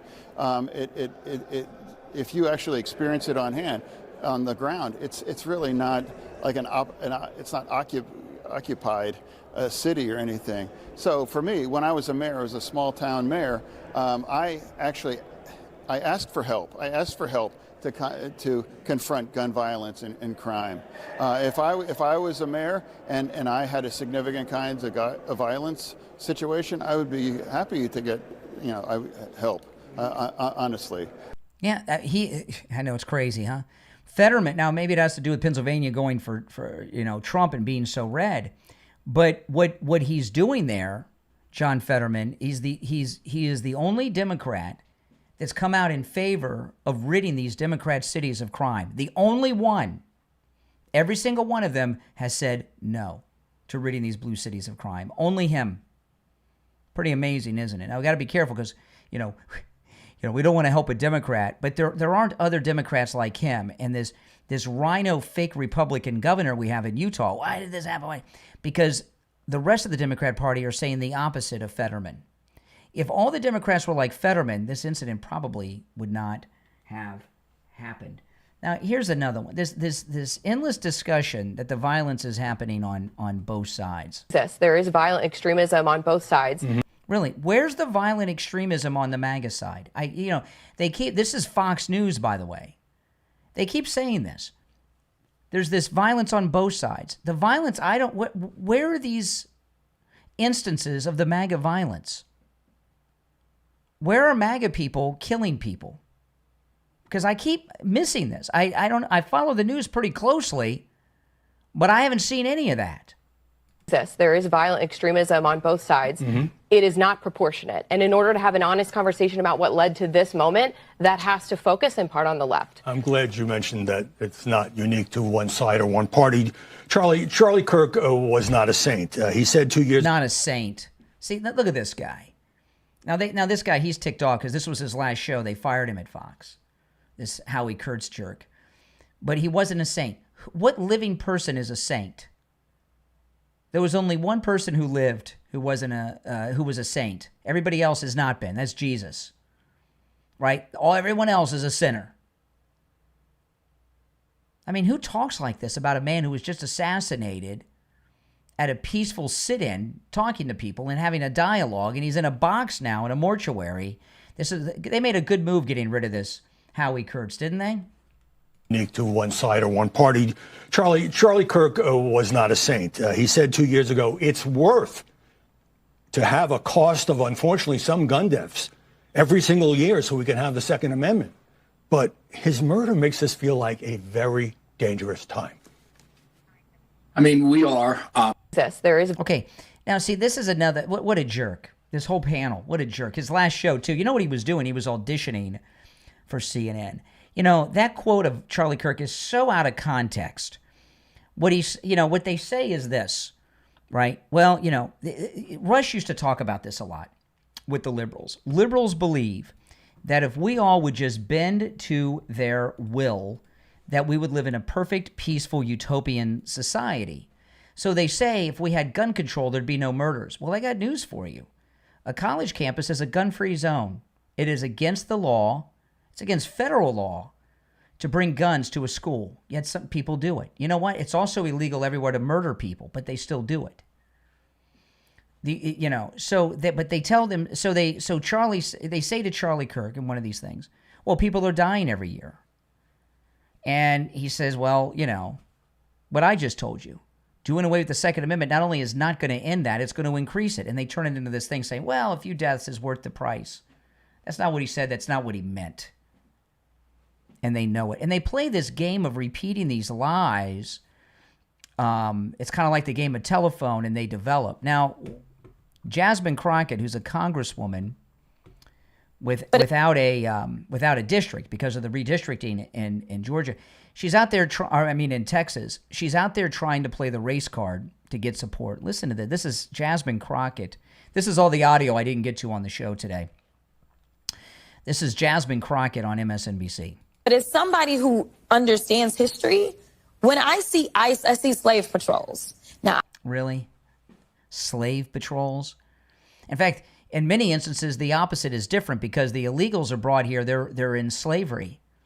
Whether they're working at a farm, at a restaurant, at a construction site, or a brothel, okay, they're in some type of slavery. Now, they may pay them slave wages, but they're not free people. You know, and what ICE is doing in many instances, not all, but in many instances, is actually freeing people that are in some type of slavery.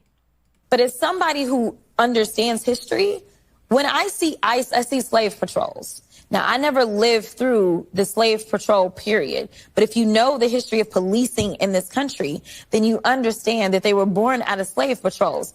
But as somebody who... No, they were not born out of slave patrols. And, you know, by the way, the slave patrols were Democrat things. Now you may have noticed, Ben, I don't know, has it been about going on a month? I've added the 4th hour to the program. So what the radio show, we start at 6. I've been starting at about 5:15, 20 after 5, no later than 5:30 every day. And then I've been going late like I'm doing this morning. So if you're new, make sure you are subscribed. And also make sure you've got the notification bell clicked, all right? Because then you'll know when I go live. But I've expanded the show, and I'm also been doing the afternoon show. I've taken my podcast live. I do the afternoon show, taking live calls too, right here on the program. And both the afternoon show and the extended hour of the program is brought to you by Mike Lindell and MyPillow. So make sure you let Mike know you support my cause here of the extra hour of the program and my afternoon program, and go to MyPillow.com and use my promo code Kane at checkout, Kane. You can use my promo code Kane site-wide. And my wife was sharing with me last night. This is a great deal. Look at this. As you know, it's fall. The cold months will be here before you know it. MyPillow has incredible comforters and blankets. They have comforters and every kind of blanket you can imagine, as low as $25 with my promo code Kane at checkout, Kane. They have comforters and blankets for your bed. They have throw blankets for your couches and your chairs and everything else. So go to MyPillow.com and load up with my promo code Kane at checkout, Kane, at MyPillow.com. Also, the free shipping offer is in effect, so take advantage of that. All right, everyone. Hey, listen, I'll see you this afternoon. Thanks for tuning in. My name's Brian Craig. This is where MAGA comes to talk. Thanks for watching. See you this afternoon.